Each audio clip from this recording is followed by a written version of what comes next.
bar. Hello, and lady. unfortunately, it catches on his Johnson. If he's plank of the week, he's got a sizable plank. That's a whole different show. Plank of the week, Fridays at 7 on Talk.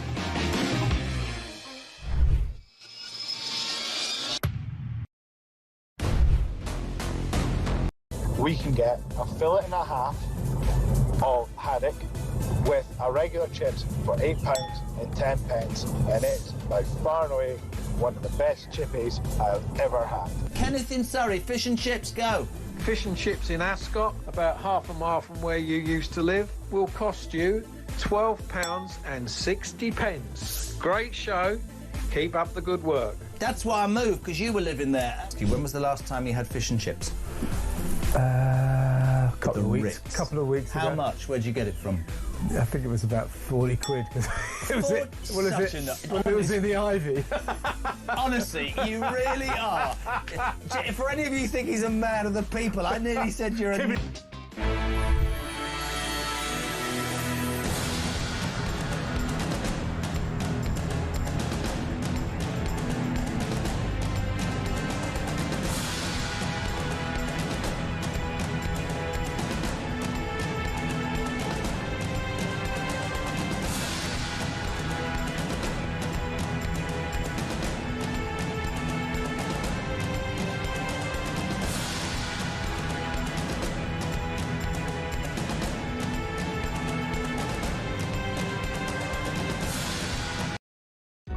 Across the UK, on DAB+, on your smart speaker, on your smart TV, and on your side.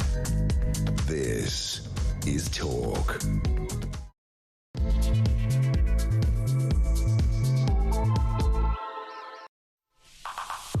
Well, a very good morning. This is Talk. I'm Peter Cardwell. Thank you so much for your company. There's loads to talk about between now and 1 o'clock.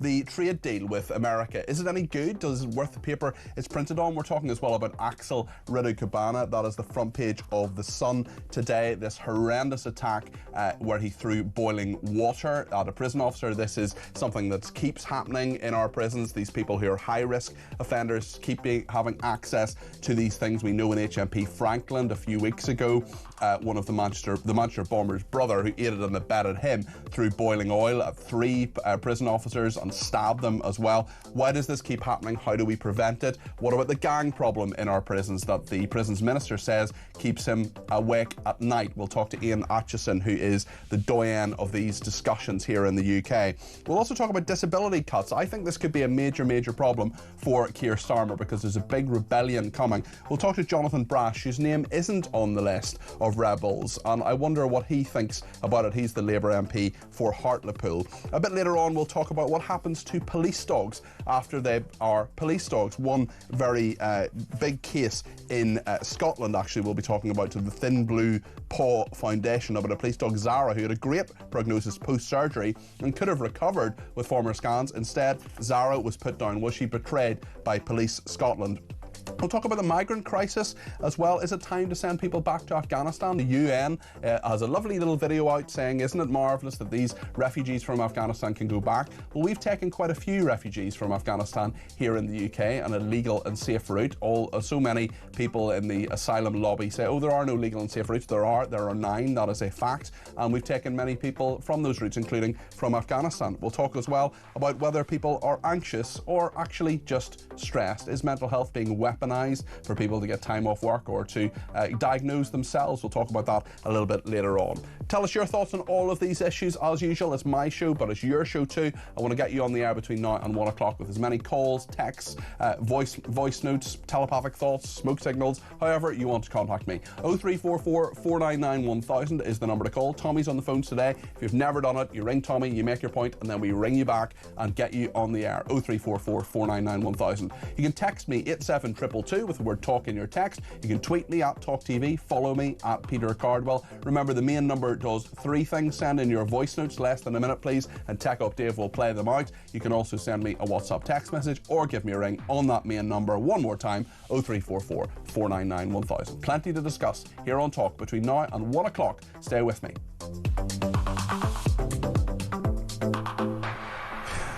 Well, Jonathan Brash is the Labour MP for Hartlepool and joins me now to discuss the news of the day. And there are quite a few things on my mind and perhaps on his as well. Jonathan, this story about Axel Rudakabana, absolutely horrendous. Front page of many of the newspapers today, including The Sun. This is the story about him throwing boiling water in prison. Just tell us your reaction to this, because we know this person is a horrendous prisoner. We know as well in the last few weeks that various prisoners have got access to things like boiling oil, including the brother of the Manchester bomber who aided and abetted him. This is something that must be a big concern. Well, good morning, Peter. Yeah, look, it's deeply concerning, and I think that in this specific case, violence against prison officers can and should never be tolerated. And I would urge, the investigation to be completed very, very quickly, and for the individual to be prosecuted to the fullest extent of the law. I think more broadly in this case, he's been sentenced to 52 years in jail. Frankly, I hope he dies in jail. I don't think there's any place for him on the streets of our country. I completely agree with you, Jonathan, and I do wonder, though, if you are someone, I'm not saying he shouldn't be, of course he should, for the horrendous attacks in Southport and the murders there, but if someone is there for 52 years, probably there for the rest of their life, I suppose, what have they got to lose? What's the deterrent there, really, and how do you adequately punish those people who, we got this report about him hurling scalding water over a prison officer. The officer rushed to hospital after the horror attack. Police were called. He targeted the officer on a landing at Belmarsh. I've been behind the bars in Belmarsh. I used to work at the Ministry of Justice. It's a very, very high security prison, and this is, of course, after less than a month after Hashim Abedi stabbed and burned 4 prison officers. Yeah, I mean, look, I think the reality is that my view is that prison, for the vast majority of people who go to prison, should be a rehabilitative place, a place where they can be brought back into society at some point in their lives and rebuild their lives. However, for a small minority of prisoners, it actually should not be that. It should be a place that is tough, that is difficult, that if they have to be in solitary confinement 23, 24 hours a day, then that's absolutely fine by me. It should not be a place where they're able to do these things. It should be unpleasant. It should be painful. And frankly, they should spend the rest of their lives suffering for the terrible, terrible things that they've done. Not for the vast majority. Of course, it should be a rehabilitative place, a place that, reduces crime, reduces recidivism. But in this case, frankly, I think they have to take the toughest possible sanctions within the prison system, and also in terms of prosecuting him and extending his sentence. I totally agree with everything you've just said there, Jonathan, because unless you are one of a very, very few, very, very small cohort of prisoners, you're going to get out at some stage, and we need to ask ourselves as a society what we want those people to do. I want them to have jobs and homes and pay taxes, but with Axel Rudakabana, like you, I hope he dies in prison. Tell me about another big issue this week, Keir Starmer and the trade deal with the United States. A lot of people saying, actually, is it really worth the paper it's printed on? It's not legally binding. There are lots of questions still about what quotas will be. How do you see it from the backbenches of the Labour Party? Are you welcoming it? Well, let's be clear. I mean, Britain is now the first country to do a deal with the Trump White House. And I think given that, particularly with regards to our car industry, where tariffs are going to be slashed, our steel industry, where our tariffs are going to be slashed to zero, this deal is going to save thousands and thousands of British jobs. I think we should absolutely welcome that.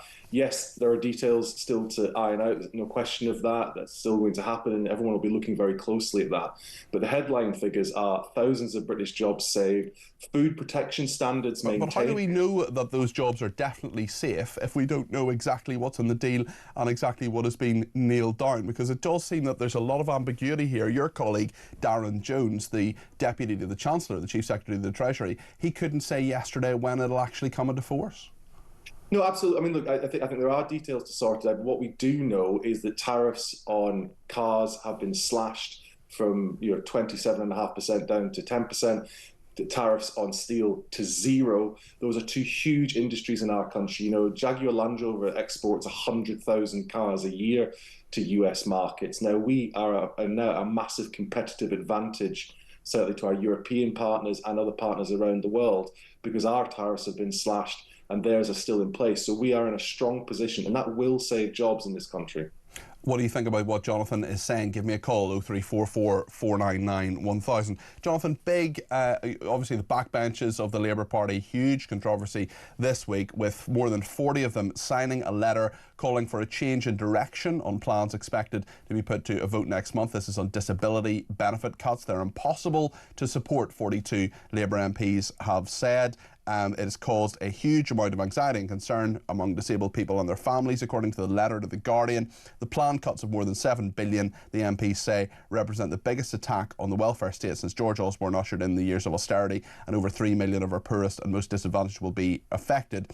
Whilst the government may have correctly diagnosed the problem of a broken benefit system and a lack of job opportunities for those who are able to work, they've come up with the wrong medicine. Cuts don't create jobs, they just cause more hardship. And getting the benefits bill down is something that is a big pressure for Rachel Reeves as the Chancellor, also for Liz Kendall, who is the Work and Pension Secretary, and for the government more generally. Your name wasn't on this letter. What are your thoughts in regard to its sentiments, Jonathan?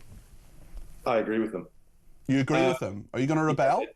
I do. I'll be very clear. When these cuts were announced, I spoke locally with my party and said I couldn't envisage myself voting for those cuts. I think we've got to be, and I don't intend to, I should say very clearly. So just to be clear, Jonathan, I haven't heard this before. You're saying that you're going to vote against the government. Is that the first time that you will have rebelled? Yes. And I think it's really important to be clear about this.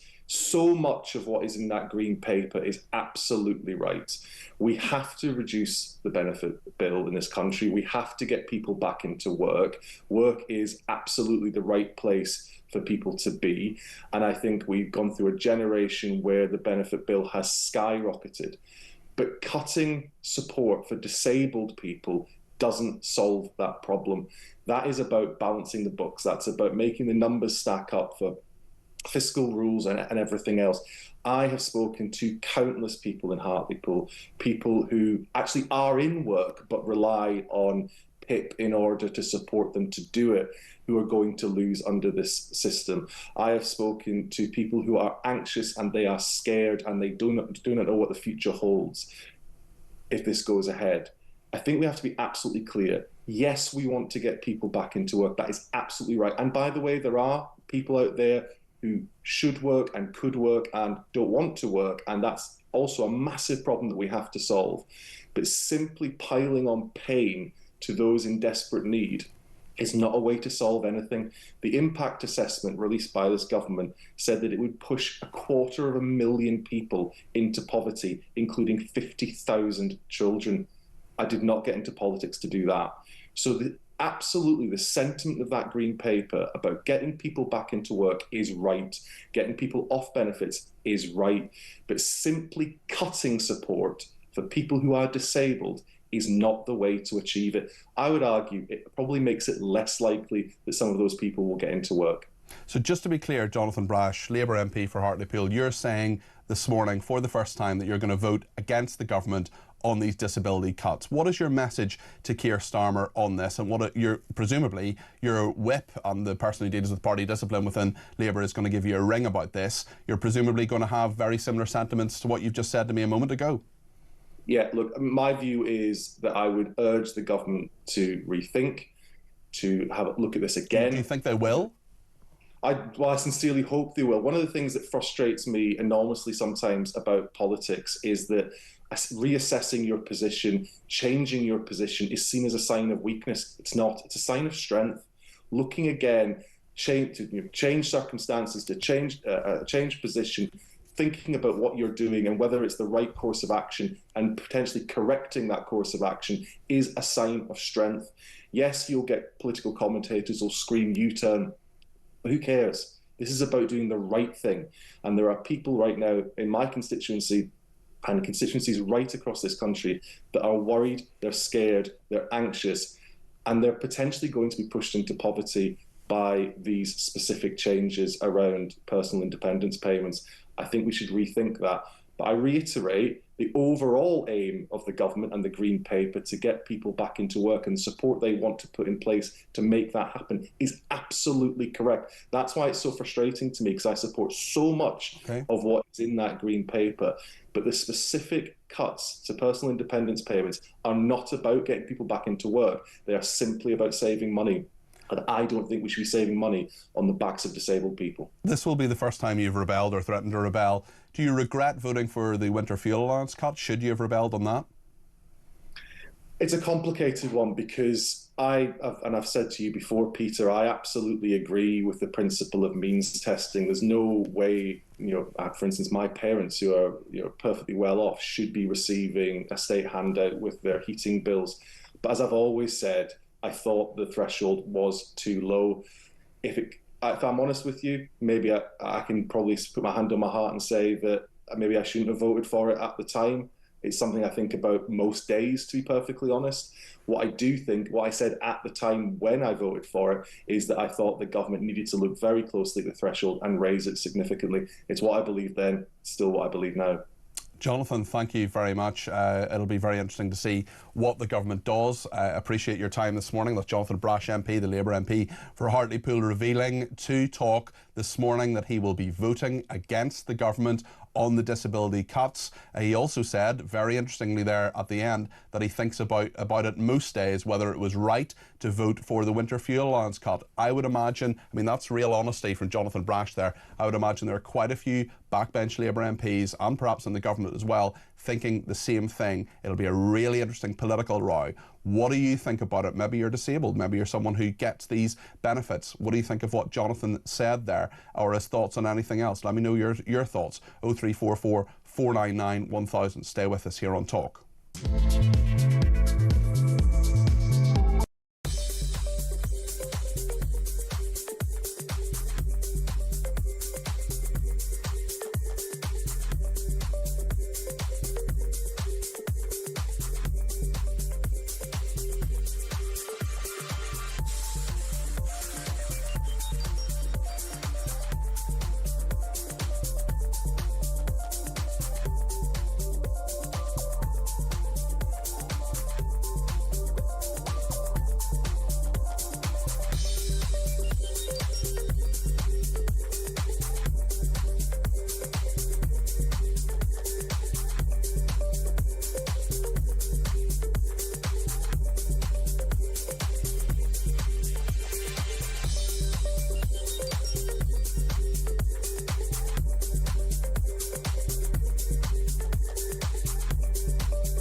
There's now a caucus of what's called Blue Labour MPs. Blue Labour is a tendency within the Labour Party that's been around for about 15 years, which actually predicted the rupture between the Labour Party and the working class because of the party's position on things like globalisation and mass immigration. And understands that actually there is very much a small c conservative thread that runs through many working class communities. You can be Labour, you can be proud Labour, but still be a small c conservative. The post-industrial Britain is full of voters like that.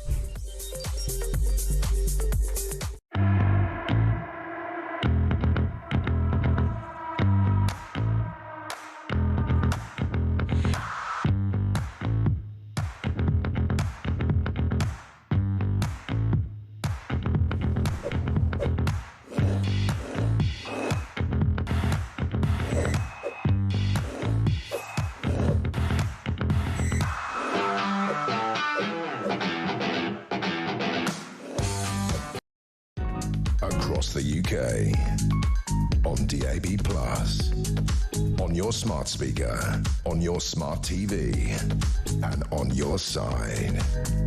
This is Talk. Thank you, everybody who has been in touch. Taff in Dover says, if Jonathan Brash thinks that millionaires should not get the winter fuel allowance, what is his position on millionaires' children getting free breakfasts? Sharon says, ask him why they're not stopping illegal migration and mass deportations. It is us who suffer because of government actions. Simon says, does it strike you that so many members of the Labour Party are so detached from reality? How on earth can words, steel industry and huge in this country possibly go together when this government have done so much to destroy the steel industry?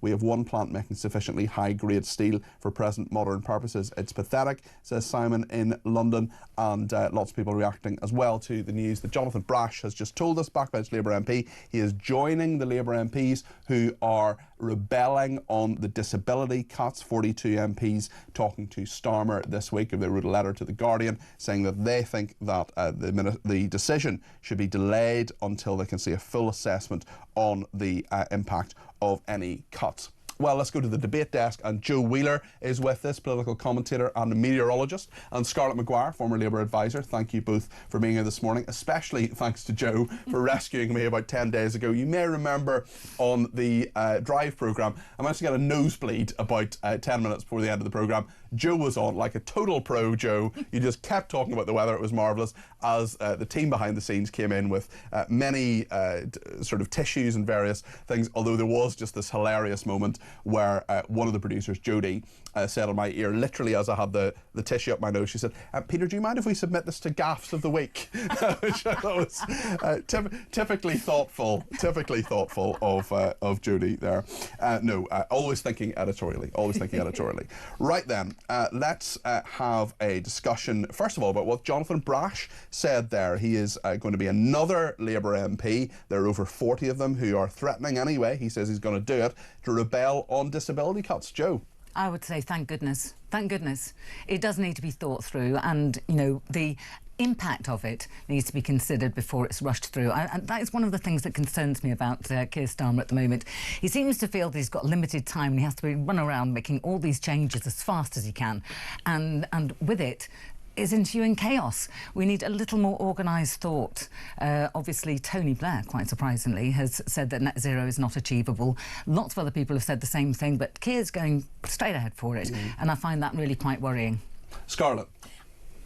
I think the government has done it the wrong way round. There is no question that that for people are trapped on disability. But what you don't do is you don't begin by saying let's save lots of money. You begin by saying let's get them back into work. Let's actually help them. And actually, Tony Blair in 1997, well, it was Harriet Harman when she was Secretary of State, got people back into work. They got single mothers, they got the young, they put money into getting people back into work, and then not only saved a lot of money, much more important is actually lots of people want to work. You get the young back into work, and actually they have a much more fulfilling life. A lot of people with disabilities want to be able to work. Of course. Right. But what you don't begin by saying we have to save money. You begin by saying let's get them back into work, and that's the way they should have done it. There are 9 million people in this country of working age who do not work for lots of different reasons. Some of them legitimate, some of them could work, some of them can't. This is a major, major problem for the government, and I wonder, they keep talking about growth, Scarlett. I just wonder where that growth is going to come from. Maybe this trade deal with America this week, but I do wonder, are there jobs for these people? Are there ways in which people can be helpful to the economy even if they're not working full time? It's a much bigger issue simply than cutting benefits, although saving some money is something many people may want to do. No, I mean, I completely agree with you. I mean, I'm very old-fashioned. I think working is good for people. Most jobs, absolutely is. Working is good for people. Getting you out of the house, getting you doing something so that and actually earning money is good for people. So, but I think that people need help getting back into it. If you have been unemployed for a year, it is very difficult going back to work. Well, there are lots of employers as well who are reluctant to bring people back into work as well if they have been unemployed. Oh, precisely. So what I'm saying is we need to flip it, and we need to concentrate on getting people back into work, and that will save money. Joe, what would you advise the government to do to get people back into work? How do you think they can solve this problem? Well, first and foremost, finding an objective and level way of deciding whether somebody is fit to work or not. I actually appeared for a friend at a tribunal. She'd been refused PIP, and I thought this was outrageous because she was obviously not fit to work. And so I wanted to take that up with them, and I did, and she won her case. I'm not surprised if you were involved, Joe, to be honest. I'd be calling you as a witness in that situation. And also, not particularly today, but we were talking before that some of these people are receiving benefits because they have mental health issues. Now, obviously, that is something very much on a sliding scale. And if somebody is suffering something like social anxiety and claims they can't go outside the house, why are we not helping these people in a different way? Because some people who want to see a counsellor, for instance, are having to wait months and months and months, if not years, on the NHS. Well, surely, shouldn't you be looking to solve the problem and not just cast these people out, say, here, take some cash and go and sit at home? I was talking to a young woman recently who wants to work, who wants to do work, but she's just caught up in the system. It's again in regard to mental health, waiting for proper treatment, waiting for proper counselling. She has genuine mental health issues and she wants to work, she wants to go out to work, but she's told you're signed off at the moment, and there are just so many blockages in the system, aren't there? Oh yeah, no, that's what the problem is. But you don't solve it by saying you're not really ill enough, we're going to cut it off. You solve it by, as you say. So I was on the board of a tiny little mental health charity called Open Door for the young. It took nearly a year for people to get seen. I mean, there were lots. These were people who were having problems getting to school. You know, they couldn't leave the house. They had all sorts of anxieties. The other thing about mental health is the longer you leave it, the worse it gets. Yeah, and so you do need the counselling, and you need help. And getting back to work if you have a mental health problem again is tough. And as you say, employers are not that happy to have you, and so we need to do a lot of work there, and that's the work that we need to do. Yeah.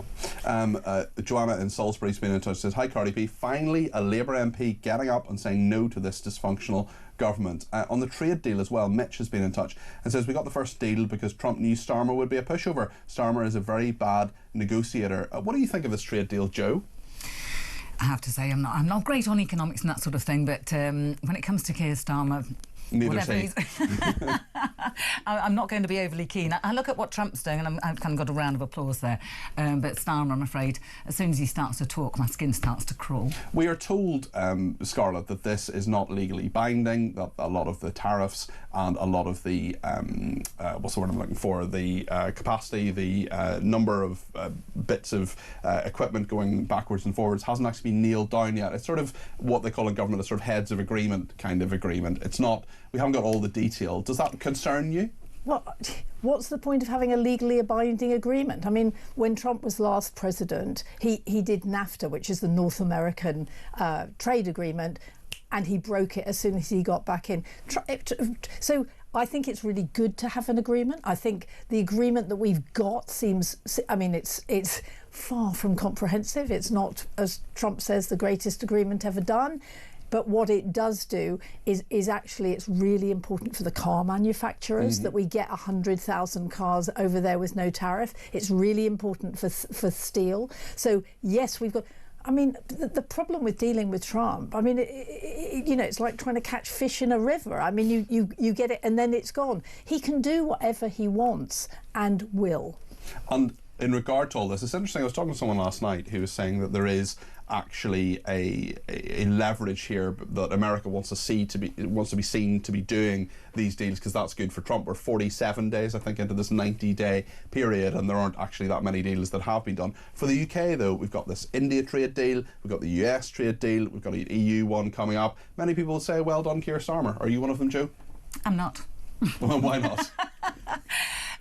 Because all that I've read about it seems, as you were saying, that it's not actually been pinned down in detail. And until I see it happen, and I have to say, I feel the same about Trump. Until I see it happen, I'm just going to take it at face value and say, go on and prove it. Well, no, I actually, I mean, I think it's as nailed down as it's possible to be. We know there's 100,000 cars going to be allowed in a year, which is about as many as we export to the States. Right, so that's fine. We know that while we say we're opening up our agriculture, we're not having hormone injected beef, we're not having chlorinated chicken. So that's good. I mean, actually, it is. I mean, it's a very small deal, and your friend was absolutely right. Trump is desperate to say, "I am the greatest deal maker in history. Look at this," and you know, we're the only people who've done it, and it's a tiny, tiny deal, but it might save Jaguar Land Rover, which is a good thing. I mean, it will save people's jobs. Well, let's hope it does. Thank you to Michael, who says Jonathan and hundreds of other Labour MPs have seen the local election results. It's dawned on them that most of them won't be in Parliament after the next election, so making noises now about what is in reality their poll tax moment about the winter fuel allowance thievery. They're going the same way as the Tories, down the pan. It's slowly dawning on them. They're making noise. Too late, says Mike in Lincoln. Jackie says, where are these jobs coming from? Unemployment up, 203,000 businesses folded since Labour in power. National insurance increases on employers, meaning people aren't hiring. Scarlett lives in Fantasyland, apparently. Leslie says only pre-2016 pensioners can claim pension credit, as post-2016 pensioners are above the threshold. Tim in Suffolk says, our jails are not prisons anymore. Let's take them back 100 years. Create a deterrent. Mr Brash thinks this is terrible. What's he going to do about it? And Kelvin in Macclesfield says, morning Peter, Starmer's deals are bad deals, and the best way to describe them is this. He's like, they do stupid deals here in regard to this. And can I just mention this? If they force the sick and the disabled people to work, who is responsible for their safety? This is never mentioned. If anyone in the Department of Work and Pensions thinks you're fit for work, then put it in writing, saying they're fit to work and that they will accept full responsibility for anything that happens if you get injured or killed because of your condition. Not the employer or yourself. Put their own name on it, sign it and date it. I've tried this.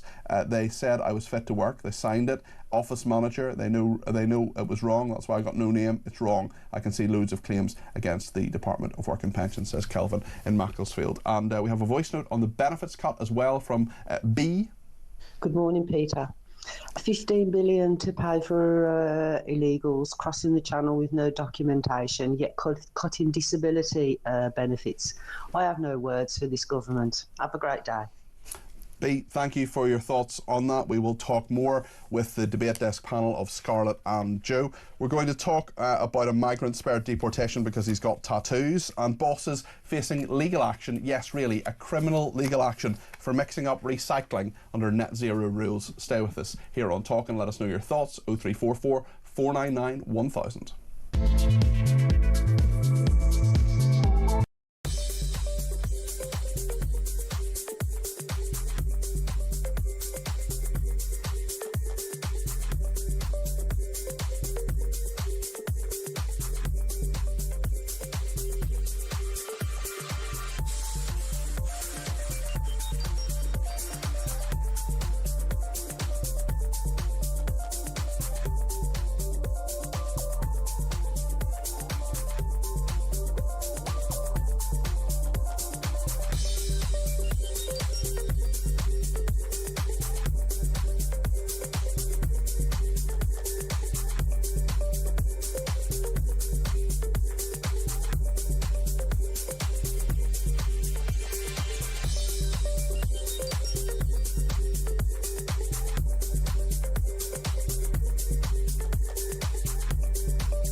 Across the UK, on DAB+, on your smart speaker, on your smart TV, and on your side. This is Talk. Right then, you're running a small business, you have 10 people, you're trying to get everything right, you're trying to find the money for these national insurance contribution increases. Here's something else that the Labour government has for you. businesses may face criminal charges if they mix up their recycling under net zero rules brought in by Labour. Criminal charges for mixing up your recycling. At workplaces in England with 10 or more employees, they must now separate their waste before it is collected or risk legal action. They also have to rinse items such as tins and bottles before putting them in the bin. The policy was introduced, says the Telegraph, despite mounting pressure on Starmer over his net zero push, which has been told risks making the party electorally toxic. Joe Robertson, as a Conservative MP, asked the government to clarify how the rules would work and claimed the new recycling regulations were an example of the nanny state. He said Labour's simpler recycling guidance is anything but simple. Their policy will just result in more red tape for small businesses, with even some potentially facing criminal charges, and will not help the environment in the slightest. I am all for recycling. I recycle everything. Joe Wheeler, you're bristling. You're about to burst. Tell us your thoughts on this. I'm going to ask you one question. I'll ask both of you. So, you're feeling a bit peckish, it's tea time, you go down to the local shop, you buy a pizza, okay, in a cardboard box. Yep. When you take the pizza out, it's covered in cellophane, whatever you want to call it, and the cardboard tray. That outer cardboard box, which bin does it go in? The ordinary bin, the recycling bin, or the cardboard bin? Well, it depends on how much. So if you've got a lot of grease, it goes in the ordinary. No, because it's just a sleeve. Well, because the pizza inside then it goes is in, covered. I mean, I put it in my recycle. You're recycling? I probably put it in the recycling. Wrong, it goes in the black bin. Okay. Can't even go in the cardboard bin. What black bin? The black bin's the ordinary waste. Sort of landfill one. Yes. Well, that's pretty annoying, isn't it? Explain that to me. This is the point where I fell out with my bin men, and it takes a lot for me to fall out with somebody. And at that point, I was like, no, I got that badge of shame. You know that thing when they put on it says, no, you put a pizza box in here. You can't. I'm not taking your bin. Okay. We shall leave it for another 3.5 months, or however often they come. I mean, businesses are under a lot of pressure, Scarlett, aren't they? They've got these national insurance increases, mixing up. I mean, honestly, criminal charges? I think you're hyping it up madly. If you read the whole... If you read... The very suggestion. You're calling me some sort of tabloid broadcaster? Possibly. If you read the whole story, what it says is that if it starts happening... I mean, obviously, everybody does it by accident. I mean, Joe's just said... I mean, I'm sure that, even though, like you, I do recycle, I'm sure I sometimes put the wrong things in. Yes. But... that what they're saying is that first of all they'll go and talk to them, but if they're refusing to, if they're just doing it all, I mean, actually, in most businesses, you have different bins to put in. I mean, it's you go and work there, and but also your employees. Who is tracking down who puts what in the bin? I mean, there's one person in this office who shall remain nameless, who when they get a takeaway thing from our brilliant canteen, by the way, it's A, delicious, and B, subsidised. They get the knife and fork, and they just put the knife and fork in the bin. What, the metal ones? Yes, the metal ones. Put the knife and fork in the bins, and that's what they do. Well, yes, that's not about recycling. That's just wasting money. No wonder you lose it. It's a crazy thing. No, I think. I mean. Most councils are fairly lax, and they understand that there are questions. What we're talking about is if persistent offenders, but seriously persistent offenders, we're not going to do anything about it. We're just going to have fun. I mean, it's really easy. You just put different bins there. People are Isn't that easy though? Because Joe's just given us and also, how do you monitor your employees? You don't monitor. Everybody knows. So my bin people, they take my bins, and that I have there's a recycling lorry and an ordinary lorry. I'm sure that things are wrong. They check. I mean, afterwards they don't come back and say, you obviously have terrible, but they don't come back and say, no, we're not going to take this because you're awful. Is it all goes, and then you have a recycling centre. Actually, you see, I'm not that sure about that, because for the most part it's just me putting things in the bins, and I've got it wrong in the past. But then if my kids come home and they're throwing things away, I don't know about it. Yep. And the bin men have found stuff that's like halfway down the bin that they object to, and you're thinking, They're very assiduous. They go through your rubbish. It's made me quite nervous, actually. I've started, like, shredding all correspondence and that sort of thing, which I wouldn't usually bother to do before. But no, it makes me quite uncomfortable that they're finding stuff which is actually halfway down the bin. I wonder how they have time to look through your rubbish. Precisely my point. Miles to the next It was a very interesting But actually, rubbish. what I was saying to Joe in the break is what's really interesting about recycling is it was a leader of a Conservative council, I've forgotten which one, who explained to me that he was really in favour of recycling because it saved the council money, because landfill is expensive, recycling you make a bit of money on by recycling it. So actually, even if you're not in favour of net zero or whatever, actually, if you recycle properly, it saves your council money and it brings down council tax. That's what this guy said to me, and he was a Conservative. I want to bring you a thought from Sean in Bridlington, who's been in touch to say, I'd buy hormone beef and chlorine-washed chicken if it was cheap enough. I've eaten in the United States, so what's the problem? Joe, would you have hormone-injected beef and chlorinated chicken? I'd be horrified. No, I'd become vegetarian really very quickly. Why do we have to mess with food like this? Well, I lived in America for about a year and a half, and the one thing I could never stomach was milk. Milk tasted really weird because there had loads of hormones in it, and actually there was this sort of farmer's market, all sorts of hold hands and worship the rainbow people in Hessian, and they were selling organic milk, and I bought this huge litre of milk and stood in the street about 6 months and drank the entire litre of milk because I love milk, and American milk was horrible. Would you eat chlorinated chicken? I don't eat meat, but I wouldn't. No, I wouldn't. I mean, but also the British people don't want chlorinated chicken. I mean, you might have a few people, but quite a lot of people possibly who watch this, listen to this. But all the polling shows the people do not want it, and the farmers really don't want it because actually we have very high agricultural standards, very high, and it's really important that we keep them, and it's important that we keep them for our farmers, because actually otherwise it's going to be they're going to have to lower their standards. So I think it's really, really important that we do not allow hormone beef. There was a very big backlash against Boves in the cows, wasn't there? Which seems to have gone very quiet. But certainly there was a lot of boycotting. I live in a very rural area, practically off-grid, and of course virtually everything there is very natural because you buy locally, people grow locally, and we don't have the big supermarkets, and as a folk, they just don't seem to eat very much processed food, which is, as far as I'm concerned, a much better way to be. Yes. And the more we can promote that, the better. Neil has been in touch and said, please tell your guest council tax will never go down irrespective of how much you recycle.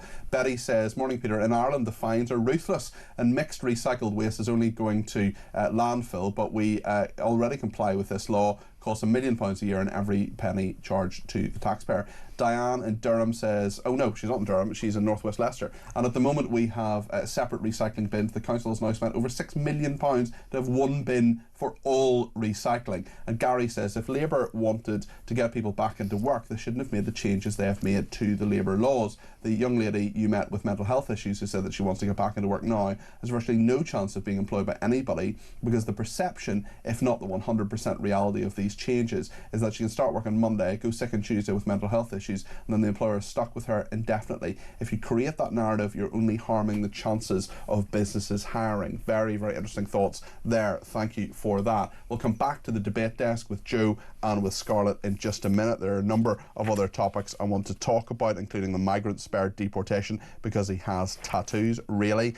Gary Lineker sadly leaving our screws. And the BBC failing to call Hamas terrorists 9 in 9 out of 10 occasions. Big shock there. Stay with us here on Talk.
quite a staggering result for reform. I think bigger than even they were expecting.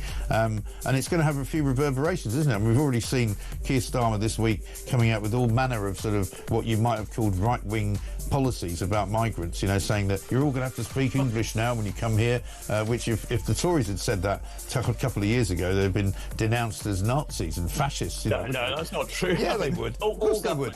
We've now all governments have said that, and they all would. Yeah, but the Labour government have never said it. Release. The Labour government have never said it.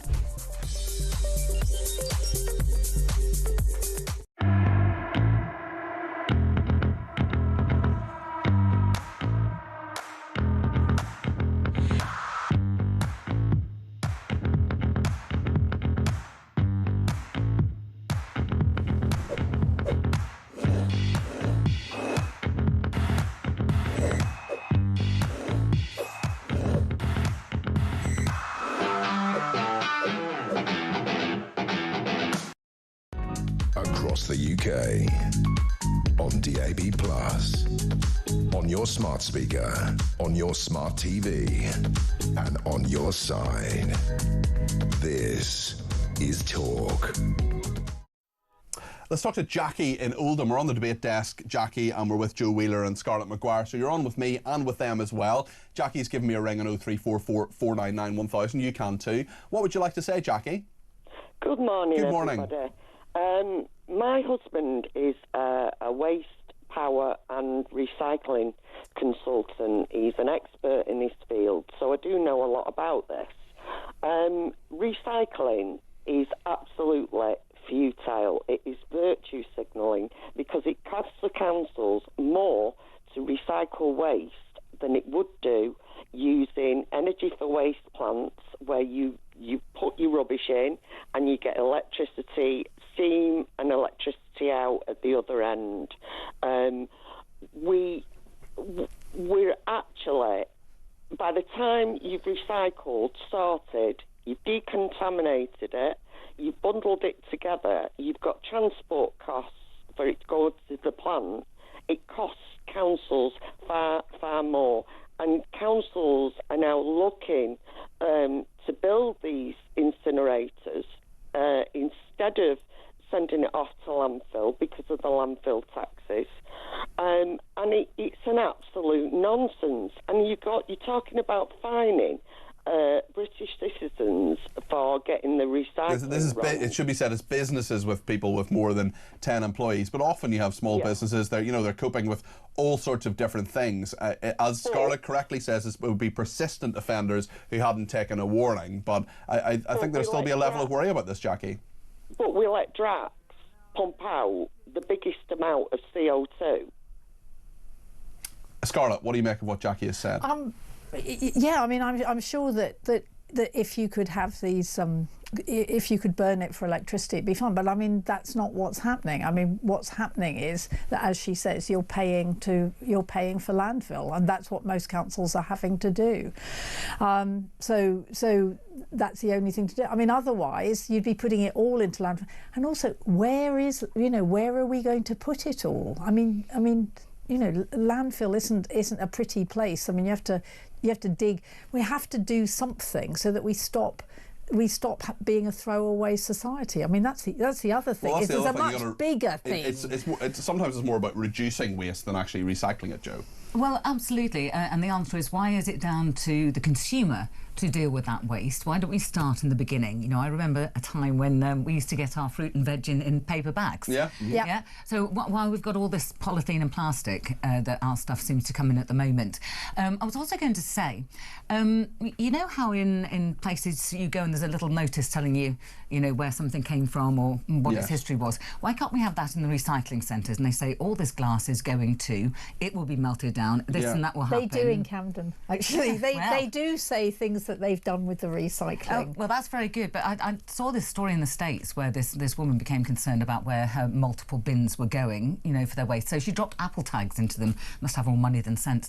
But anyway, those tags that the sort so of you can track locator them on your tags. phone. That's right. Okay. And then she found that all the bins were going to exactly the same place and no recycling was being done. Now that particular council defended itself, saying, "Well, we are going to. We're just haven't got round to it yet. We're just kind of practicing, if you like. Now, believe that if you will, but some kind of transparency on how this stuff is bettering our world. I mean, please don't get me wrong, just because I've fallen out with my bin men doesn't mean to say that I don't recycle. I do. I take my stuff to the tip because there's some lovely men there that I chat to. Are there some lovely men there too, are there? They're friendly and helpful. Are they? Okay, right. good. Right. So you say to your husband, just off to the tip.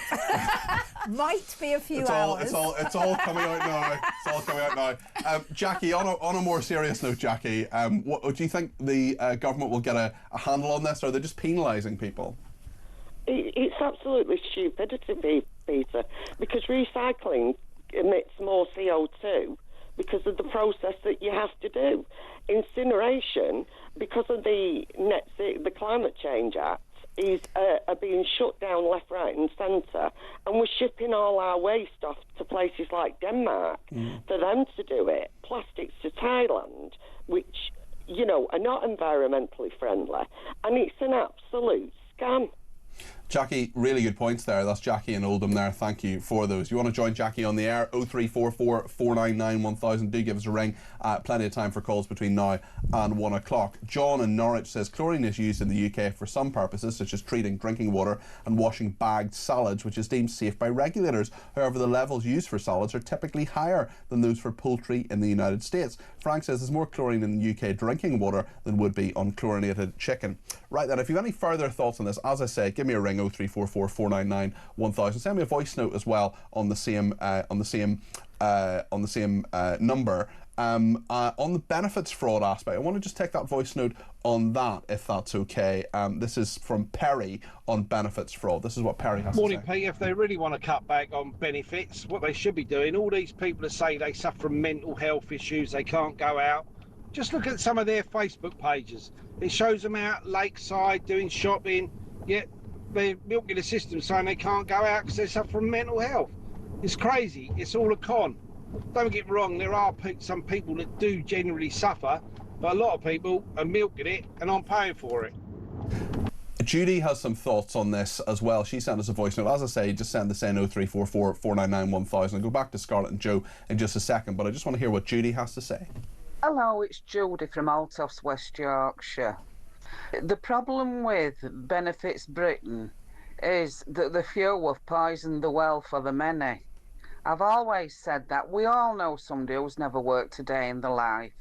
And what they need to do is look at them that's never ever worked and work on them first and go the younger end as well and see why they haven't got a job or aren't in training, and do it that way rather than cutting disability benefits. Thank you. A couple more topics I want to talk about, but just a quick word on what Judy and Perry have said there, Joe. Well, first of all, the social anxiety was something that I mentioned earlier, and I think it's very real for some people, particularly post-COVID, and I think it probably affects a certain age group within that. I'm not spitting on that age group, I'm simply saying, there are people who really suffer such anxiety that they can't walk out of the door, but the answer is to help them, not to say stay at home and we'll pay for you to do that. I think that's very true, and it comes back to that being able to seek help when you've got mental problems. Scarlett? Yeah, going to the second caller, NEETs, which is not employment, education or training, that's what is a complete failure, and we've got lots and lots of young people who are there, and actually she's absolutely right, we need to get them into work, we need to get them into education, we need to get them into apprenticeships, and that's what we have to do so that they don't get into not working. And I think half of that is actually getting them out of the house. Yeah. Whatever it is they're leaving the house for, that's what they became unused to over 3 years. And that's what needs to change. Just want to go through 3 more stories. Let's see if we can do it in 6 minutes. The migrant spared deportation because he has tattoos. This is an Iraqi asylum seeker winning the right to stay in the UK after claiming he could not return to his home country because of his tattoos. The Kurdish man says he faced a violent reaction from his family as they felt his tattoos deviated from the principles of Islam. Scarlett, should we be having people in our country because of this? Well, I mean, if you read the story, his father and brother threatened to kill him. So he was escaping death by coming here. He says if he goes back there, and he's got no ID papers at all because his father took them. So it is very dangerous for him to go back to Kurdistan. I mean, his life is in danger. It's not about having the odd tattoo. I mean, whether he was right to have a tattoo is a completely different matter. He has them, and you know, basically they want to kill him. I mean, if he goes back, he will probably be killed. Joe?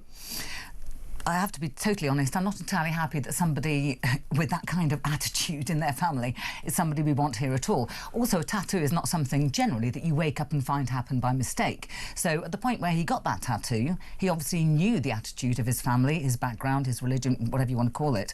To then come over here and say he can't go back because of a tattoo that he had done there in the first place, I think that's unreasonable. Let's talk about the BBC now. Gary Lineker says he didn't have a great desire to renew his contract, or the BBC didn't have a great desire to renew his contract. I expect he did. He says that I think I'm a better presenter now than I've ever been. I know everything that can go wrong and everything that can go right, which is a good time to go. Is the right time to go when you've reached perfection in your job? I mean, will you miss Gary Lineker on our screens? Oh, do you know something? I'm ruining the fact that I left behind the world's smallest violin this morning. No, I'm sorry, I won't. I'm not a great sports fan to start with. He seems to have been a very controversial character. I expect we'll hear plenty more from him, Scarlett. I'm sure that we will, and I think that we know that the BBC were very happy to let him go. Yeah. Even though, I mean, millions of people think he is a great presenter. I don't watch Match of the Day. I think he's a good football presenter. What I'm less happy about is the fact that we pay his salary and he tells us his opinions and everything else when he's not meant to. Speaking of opinions, the BBC has been accused of failing to describe Hamas as a banned terror organisation in 9 out of 10 news reports. We know they don't routinely refer to them as terrorists, which I think is wrong, but other people would say they're impartial and they should have this. But actually, now there's been a survey and an analysis of BBC News Online finding that the broadcaster barely mentioned that the group is a proscribed organisation banned in the UK, despite saying it would do so after the 7th of October attacks on Israel. Joe? I think I lose a little bit of respect for the BBC each and every day. For them not to say how things are. It seems like they try to avoid controversy, you know, all the way around. All I ever hear now are criticisms. You know, they've just had to apologise for the editorial policy on that interview with Harry. Yeah. And that question was, time as that well was really in the last couple of days. Yeah, I know, it's ridiculous. Either tell it like it is or don't bother telling us. You know, that's what journalism is. You're supposed to be reporting the facts, not putting your spin on it.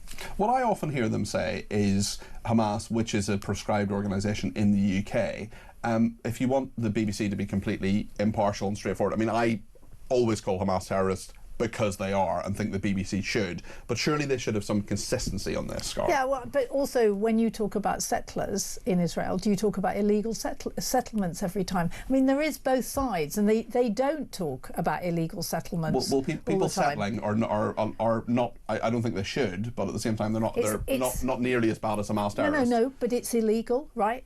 They are illegal settlements. There's no question about that, and they don't say it. I mean, I think it's really, really difficult to get to cover what's happening.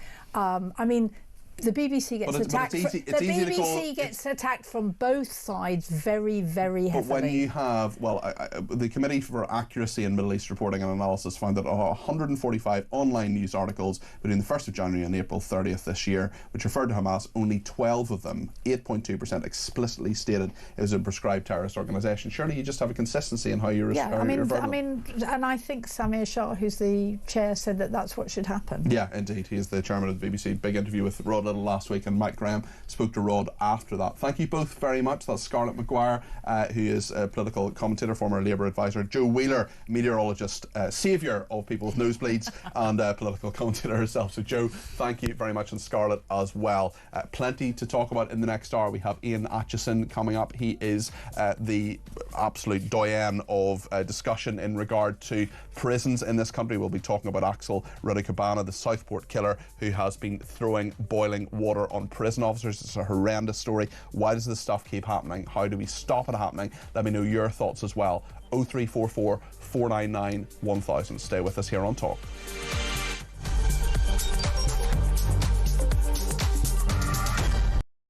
How much ladies and gentlemen, are fish and chips where you come from? We'll go to Jason in Crewe. Jason from Crewe, fish, chips and peas, £7.50. It's the best chippy in England. Janice in Leeds, go. Regarding fish and chips in Leeds, it's between £9.50 and £12.75. Whitby, how much is fish and chips? 3 of us, fish, chips, peas, I think one of us curry sauce, 3 cans of pop, just short of 70 quid. £70? That's 23 quid a head, man. Even my maths does that. Very quickly, a voice note. Campbell in Scotland, go. Up here in Banff in the northeast of Scotland, we can get a fillet and a half of haddock with a regular chips for £8 and 10 pence, and it's by far and away one of the best chippies I've ever had. Kenneth in Surrey, fish and chips, go. Fish and chips in Ascot, about half a mile from where you used to live, will cost you £12.60. Great show. Keep up the good work. That's why I moved, because you were living there. When was the last time you had fish and chips? Couple of weeks ago. How much? Where'd you get it from? I think it was about 40 quid. It was in the Ivy. Honestly, you really are. For any of you who think he's a man of the people, I nearly said you're a...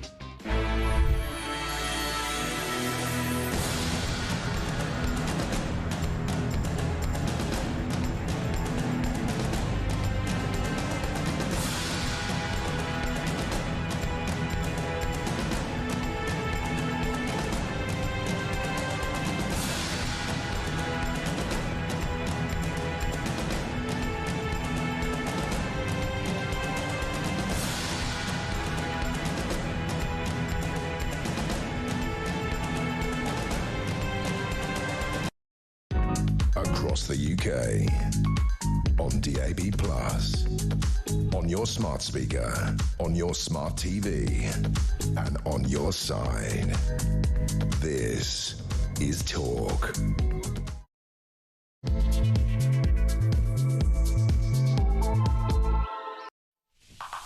Good morning, this is Talk. I'm Peter Cardwell. Loads to discuss between now and 1 o'clock. It's including the story on the front page of The Sun this morning. Exclusive new jail attack. The Southport fiend hurling boiling water at a prison guard. This is the Southport monster, Axel Raducabana, hurling scalding water over a prison officer. We'll talk about that with Ian Aitchison. He's a former prison governor and counter-terrorism expert. I want your thoughts on that as well. 0344 499 1000. We're going to talk this hour as well about a police dog called Zara.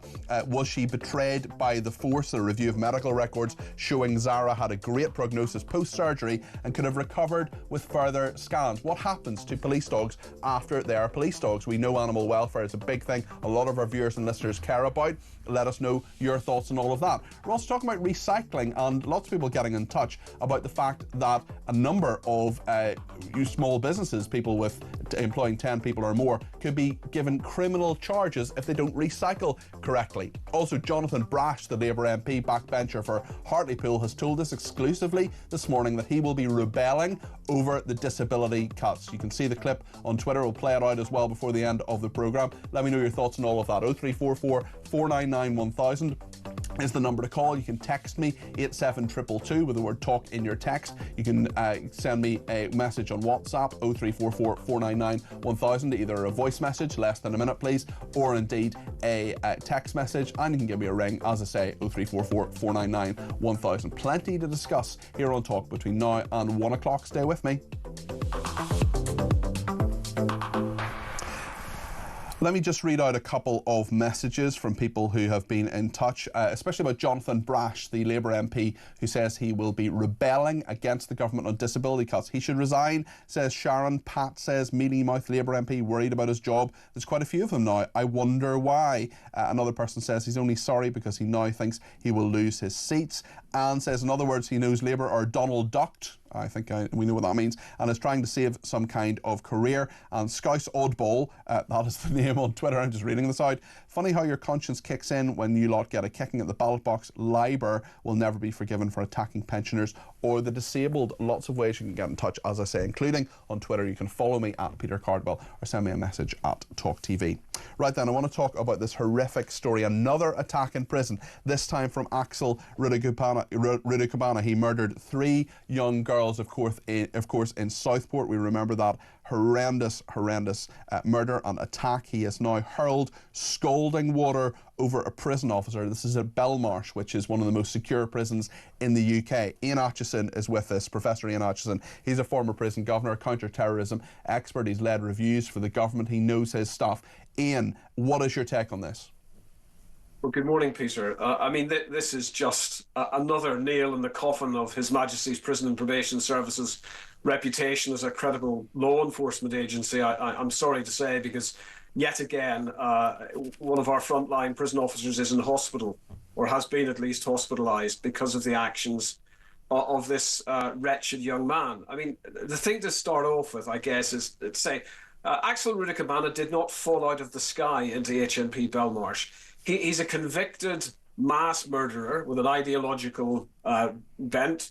He's got a track record of awful, premeditated violence and is in prison probably for the rest of his life. In other words, he's identical in risk profile to Hashim Abedi, who, as you know, a few weeks ago, is alleged to have maimed 3 prison officers at HMP Frankland with hot oil and improvised weapons. So the risk factors here are a mile high, and they're very obvious. And the question that journalists must ask the prison service is why were these risk factors missed? And I fear, and I've said this before, I think risk factors are being missed, and I've got reason to believe this, particularly in relation to HMP Belmarsh, which, as you say, should be one of our most secure pieces of real estate in the country, where there is a culture of appeasement of highly dangerous prisoners, which is placing prison officers' lives at risk.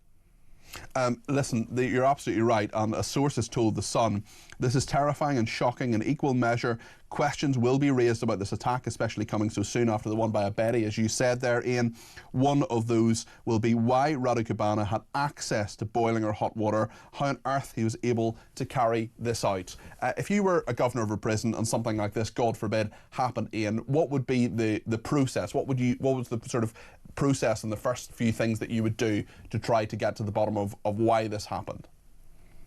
Well, the police are involved at the moment, and that's quite right. The prison is probably locked down to some extent, and there's probably an urgent review going on of the possession of kettles. Now, the information that I have, Peter, is that Rudikabana was actually in the healthcare centre, and he was under constant watch, which means a prison officer would have been placed outside his cell or wardroom door. And that's basically how the attack happened. But one thing we've got to get clear here, I'm not specifically answering your question about what next, I'm talking about prevention, and we can go on to that, is that there's no absolute right for a prisoner to have in his or her possession a kettle. There are lots of practical reasons that kettles are in place. Kettles are often seen as a privilege to be in possession of something like that, and they're used safely by thousands of prisoners every day. Axel Rudikabana isn't thousands of prisoners. Hashim Abedi isn't thousands of prisoners. These are people with an exceptional high risk profile. They are exceptional risk category A prisoners, I believe, and they're shortly after their sentence. They're still highly dangerous, and you ought to, as if you're a prison governor, as a moral responsibility to your staff, make sure that the decisions you make on controlling that risk put frontline staff at the heart of them. And I'm afraid to say, I just don't think across the high security estate that priority is being observed. There are lots of naive and well-meaning people who think, for example, in relation to terrorists, people who kill for ideas, who are very different from other sorts of prisoners, that appeasing them and giving them things to have is a way of preventing them from being violent. I think that has to be re-examined. We must have within the prison service the people and the facilities and the protective equipment to be able to completely incapacitate a very small number of prisoners who are absolutely determined to harm, kill, murder frontline prison staff who do such a brave job for us all. You know, the Secretary of State needs to look at where the balance is, and it's out of whack as far as I'm concerned. Rudakabana also hasn't been in prison for a particularly long time, and I wonder what you think about this idea. Certainly in America, it's happened on a number of occasions. We know that Trump wants to reopen Alcatraz, which is a whole other thing. But I remember visiting Alcatraz as a tourist and being told that essentially food, water, medical attention and shelter were the only things that were guaranteed there, and everything else had to be in some way earned. For someone like Rudakabana, this was clearly a privilege that he had, and he appeared to have had it very quickly as well. So tell us a little bit of your thinking around that, and maybe you could give us some more thoughts on prevention as well. Well, I mean, I don't think, and I've always said this, the United Kingdom or Great Britain certainly should go down the route of the Maze prison, have an all-terrorist prison. That would be magnifying the risk to frontline staff. But we must have the capability within that system to be able to have control measures in place, facilities in place that are purpose-built, to be able to manage prisoners who have demonstrated an absolute intent to harm prison staff. Because actually the problem here is much wider and speaks to the disarray and the chaos inside the prison service that violence is causing.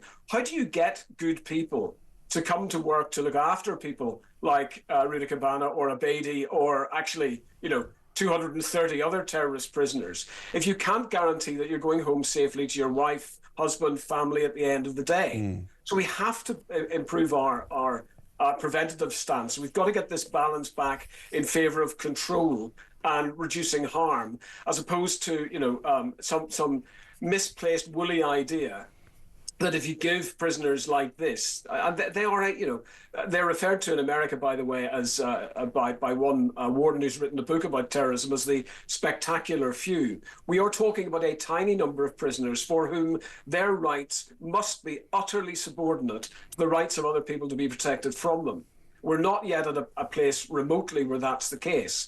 And I fear that unless we do this, and, you know, and Alcatraz too is not the answer. I've been to Alcatraz as well. It will take hundreds and hundreds of millions of pounds to bring something like that back up to standard. We could spend an awful lot less here and produce a bespoke, specific designed unit to be able to manage these appalling people who, you know, want to kill.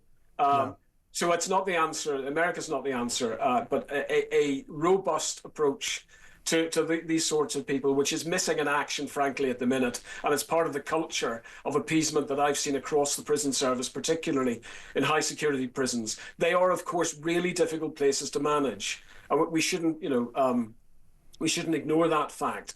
And often pragmatic decisions have to be made on a daily basis to accommodate people who have nothing to lose effectively. But, you know, is this as good as we can get? You know, prison officers maimed by hot oil, stabbed with improvised weapons, scalded with boiling water. I mean, boiling water is a weapon of choice when mixed with sugar. And that's, you know, it's referred to, you know, in shorthand as prison napalm. That can cause absolutely life-changing injuries. And, you know, there, but for the grace of God, went that officer who was, you know, sadly injured by Rudakabana, it's alleged, only a couple of days ago. Yes, I know what you mean, Ian, and certainly I wonder what your thoughts are as well on the prisons minister, James Timpson, who said in an interview that what kept him up late at night was specific aspects of the state of the prisons and terrorists in prison as well. I just wonder what your thoughts were on what James Timpson said. Yes, well, he should be up at night. This is a public service in absolute crisis, and of course that word gets overused all the time. It's completely right that it's used in the context of what's happening inside our prisons, but he's got to do something as well. You know, insomnia is not going to cure it. He's got to show, and there's an opportunity to do so, by the way, now, because there are some gaps at the top of the prison and probation service. He's got to show that he's got the balls, frankly, to get a grip on this situation and to start protecting frontline staff or we'll have a catastrophe in our hands where we don't have the staff to be able to manage our prison population. And specifically what James Simpson was talking about were gangs as well, and the corruption that's in prisons as well. That's a huge problem. Well, corruption is certainly a problem. And, you know, if you've got awful vetting, you know, crap training, as I said yesterday, let's not beat about the bush here, very poor supervision and leadership, you're going to get the wrong staff who are selected. You certainly do open up the possibility of organised crime, being able to put in so-called clean skins to be able to do the work that they're doing with a rampant drugs economy, you know, dressed in a uniform with all the access that you have there. But, you know, the majority of men and women who pull on a uniform in the morning and go to work in our prisons are decent, upstanding, law-abiding people who are desperate to be able to do their jobs properly, which is obviously look after prisoners safely and securely in the first instance, but also, you know, help them be fit for release to live law-abiding lives afterwards. And one of the things the gang infiltration and the drugs crisis, which are, of course, related, does is it destroys the chances of rehabilitation. It turns it into a kind of, you know, senior common room fantasy that gets spouted by prison reform organisations. You know, you can't have rehabilitation in places where the state is frankly not in control. And across much of our prison system, that is at least contested, and in some places it's been surrendered. Well, I think it's demonstrably true in some of those places, certainly. Ian, thank you very much for your analysis this morning. That's Professor Ian Acheson there. He is a former prison governor, a counter-extremism expert as well. There's an awful lot in that. Let me know your thoughts. 0344 499 1000. And what do you think should happen to Axel Radikabana now? There's someone who's been in touch already saying, Peter, this piece of scum murdered 3 young girls and ruined all those families' lives. Now a prison officer's life. The prison officer now thankfully out of hospital.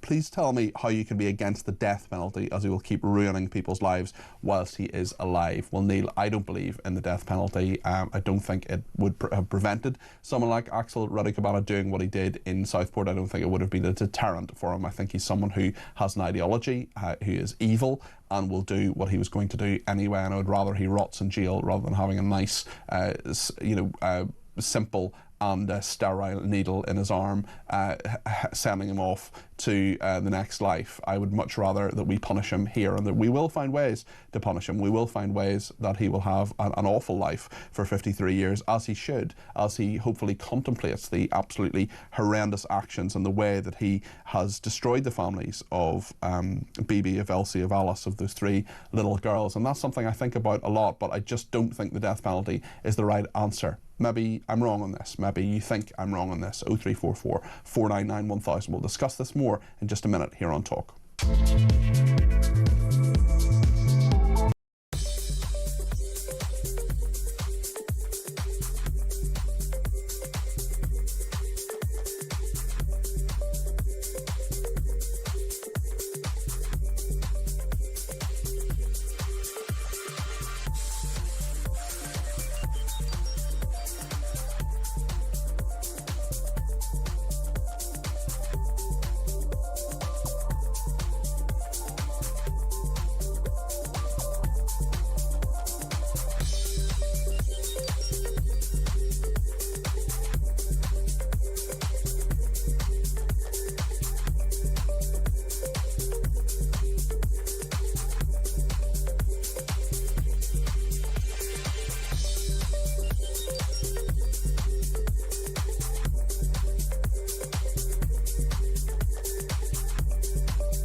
There are lots of people now who are excited and enthused by the prospect of being in social media, becoming little mini stars, because that's the sort of world we find ourselves in now. Everybody wants fame for 5 minutes, and that was their route to doing it.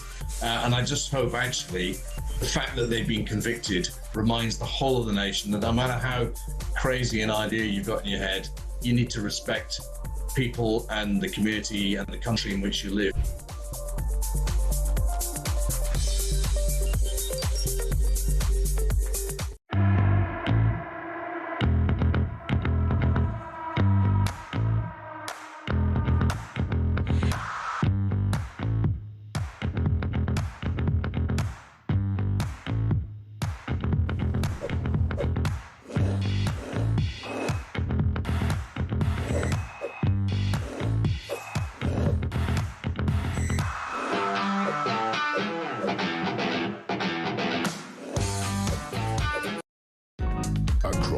UK. On DAB+, on your smart speaker, on your smart TV, and on your side. This is Talk. Nick has been in touch with a voice note on how he thinks we deal with the most serious offenders in jail. Take it away, Nick. Good morning, Peter. It's Nick Moore from Loughborough. Now, I'd like to preface this message with the statement that I do not agree with the death penalty. However, for people who, like the animals that killed Lee Rigby and the animals that were involved in the Manchester bombing and the animal that is currently in Belmarsh after the Southport stabbings, I won't even mention their names, but people where it's so clear and the crime is so heinous, they should be put in a cell with a suicide pill and told the only way you're coming out of here is feet first. You either starve to death or you do everybody a favour and take the pills. That's how I deal with it. Then our hands are clean and we've got rid of them and we don't have to look after them. Have a good weekend, Peter.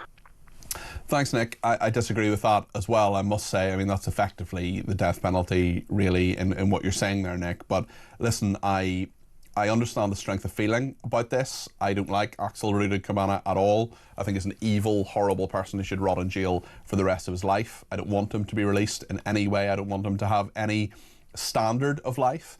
And I do think we need to go back to basics of saying, right, you go into prison, what you get is food, water, medical attention, and shelter, and that's it. That's it. And everything else must be earned. On the line is Jack in Durham, and he's given me a ring on 0344 499 1000. Jack, you're very welcome to the programme. What would you like to say? Hi, Peter. Yeah, I mean, I agree with what you say, how the death penalty can be seen as the easy way out. Mm-hmm.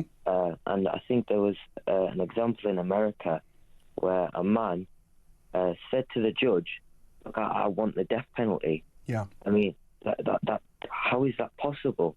You know, that is the easy way out. But my question is, why has he been allowed to attack prison officers with a kettle? As Ian was saying before on the show, like, he was under supervision. What more could we possibly do to make sure that this monster can be stopped in his tracks? Something's not working. It's a huge question, Jack, and it is very, very worrying when you sort of say, hold on a second, when even someone we know is one of the most dangerous, violent, ideologically motivated, dreadful people in our society in Belmarsh. I've been behind the walls of Belmarsh. I used to work for the Ministry of Justice and went on a sort of a tour around the facilities there. And I mean, it's a very, very serious place. There are lots of really, really bad people there. I've seen documentaries about it as well. It's a huge prison. But Jack, I don't know about you, but I just wonder whether the authorities are up to it when these things keep happening. We had that attack a few weeks ago of prison officers having boiling oil thrown at them as well by the Manchester bomber's brother, who aided and abetted that as well. It just worries me about whether the authorities have a grip of this, Jack. What do you think? Yeah, I mean, I think it's important that we don't blame the prison officers on the ground, yeah, but the governors who are in charge and who are allowing. Well, it's Axel Ruud Cabana and the prisoners. They're the ones to blame, really. But it is a question, of course, about how it was allowed to happen. Well, Peter, I don't know. Something's not working, and no wonder people are talking about the death penalty, about this killer. Yeah. But I do think that prison officers need to be given more tools to detain people. I read something before. They don't even have pepper spray. They've only got batons and whatnot. Yeah, and also, I mean, there's a whole controversy now. The government has capitulated on this, but there's a whole controversy about whether they should actually wear stab vests because it might be intimidating to prisoners as well. I mean, there's so many different aspects around this. Jack, thanks for your thoughts on that. I really, really appreciate that. Richard in Bristol says, why should we as taxpayers pay for his food and board for the rest of his life? Bring back hanging, says Richard. Mark is in Lincolnshire and has given me a ring on 0344 499 1000. Mark, tell me your thoughts on this. Hi there, Peter. Great show, mate. Thank you. No bother. Yeah, basically, Peter, my thoughts on this. I'm very much a limited use death penalty kind of standpoint. That's where I come from. Okay. When I say limited use, we're talking about people that you can have literally no doubt that what they've done, because they've literally been caught in the act, such as Rudy Cabana. And the crime is so horrendous, which, let's be honest, it is. It's not just those 3 little girls that he actually, he took their lives. It's the other ones that are going to be scarred for the rest of their lives. Of course, both physically and mentally, and their families as well. Absolutely. Somebody like him, I'm sorry, from I'm a Christian. From a biblical point of view, it is acceptable. People seem to think that it isn't. It actually is. In cases where crimes are so horrendous that man can't pass true judgment on the crime, that is absolutely acceptable. To essentially expedite somebody's journey for their actual judgment, their full judgment. That's certainly how I find it interesting, Mark, certainly, that he wasn't given a whole life sentence. I find that very interesting because, look, the law says that he shouldn't be. The judge said 53 years. I doubt very much whether he'll ever get out, because he'll have to. I mean, it's 53 years without parole. So I mean, he's 18 now. It's unlikely that he will be there and will get out and live a life after that. I'm sure he'll be judged a danger to society. But he wasn't even given a full life tariff for this. So if the courts, I'm not saying the courts are right in this, I'm saying that if they didn't even judge him to have a full life tariff and to say definitely you're going to die in prison, isn't the death penalty a bit of a jump from there? I don't think so. I think that the lack of a whole life sentence is just indicative of our legal system, really. Okay. That's very much seems to be in favour of the most horrendous people within our midst, if you know what I mean, within our midst. And I just think, as I say, I mean, you referenced earlier about, popping a needle in and, a nice comfortable way out and all the rest of it. No, I don't agree with that either. I think if we're going to do it, then it is literally, as I've said previously, it is a length of rope and a short drop. That's how we have to do it. It can't be nice and easy. I'm sorry, but it can't be. You have to have it as a deterrent at the end of the day. And the only other thing I would say on it is, for anybody wondering about it, there is, and sorry to bring politics into this, but there is only one party that offers the people a referendum on this, and that is UKIP. Right, okay. Just so people are aware of that, because people might not know that about UKIP, but yes, they have said that is something they would put to the people, instead of treating us like children and just letting, let's be fair, a majority left-wing political establishment decide what's best for us, what's best for the society. Because I'm not being funny, Peter, it's not going so well, is it? I think that's a fair point. Mark, thank you for your thoughts. It's Mark in Lincolnshire there. Lots of people getting in touch with voice notes, and let me just read a few messages. Nicola in Slough says, please stop saying this person's name and stop showing his picture. Southport Killer, that's his name. I also object to them being called animals. Most animals are not that cruel.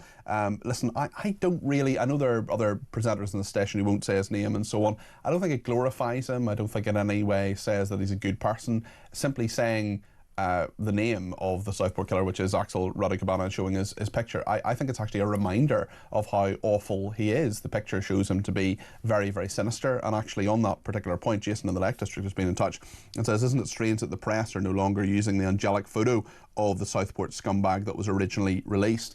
He's also been in touch about Scarlett.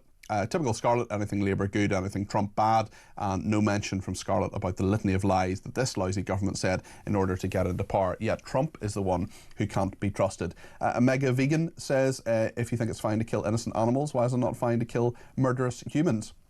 Shane says, I live in a block of flats and it was a teeming rain. I threw the rubbish in the wrong bin. The old bloke in the front flat saw me and told me off, and I got soaking wet when I put the rubbish in the right bin. Loads of people getting in touch about recycling. It's a big, big issue. Shane, that's Shane in Sydney there. He also says, give Jack a hug from me. I certainly will, Shane. Thank you. And we're talking about animals indeed in a minute, about a police dog. But let me just read out a few more messages.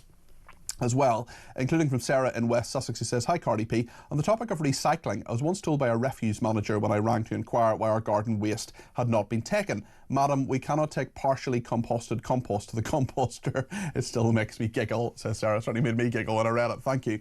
Maggie in London says, "Are the 48 MPs rebelling now because they see their constituencies turning to reform? Why didn't they speak up before now? And Scarlett, please stop with your nonsense. Tattoos today, what excuse tomorrow?" And on that, Mary in County Down's been in touch on the tattooed migrant. "Unless it's on his face, he can cover it up. A relative got some stupid tattoo on his forearms when he was a teenager, when he got his first job. His workplace had very strict rules on no visible tattoos. He wore long sleeve shirts in the office for 20 years. At a charity football match, his colleagues were stunned to see his bare arms because he'd always concealed the tattoos at work. Tattoo man should be put on the first plane out. His tattoos, his problem," says Mary in County Down. And Trevor in Harrow says, "When it comes to recycling, I think huge centres should be attached to the side of prisons, and the prisoners should spend at least 8 hours a day sorting through recycling. It would certainly put them off and be a massive saving to the taxpayer, as well as doing something productive. Maybe for once make crime pay, with the benefits going to the public, not the criminal." Well, there is an idea. Lots of people getting in touch.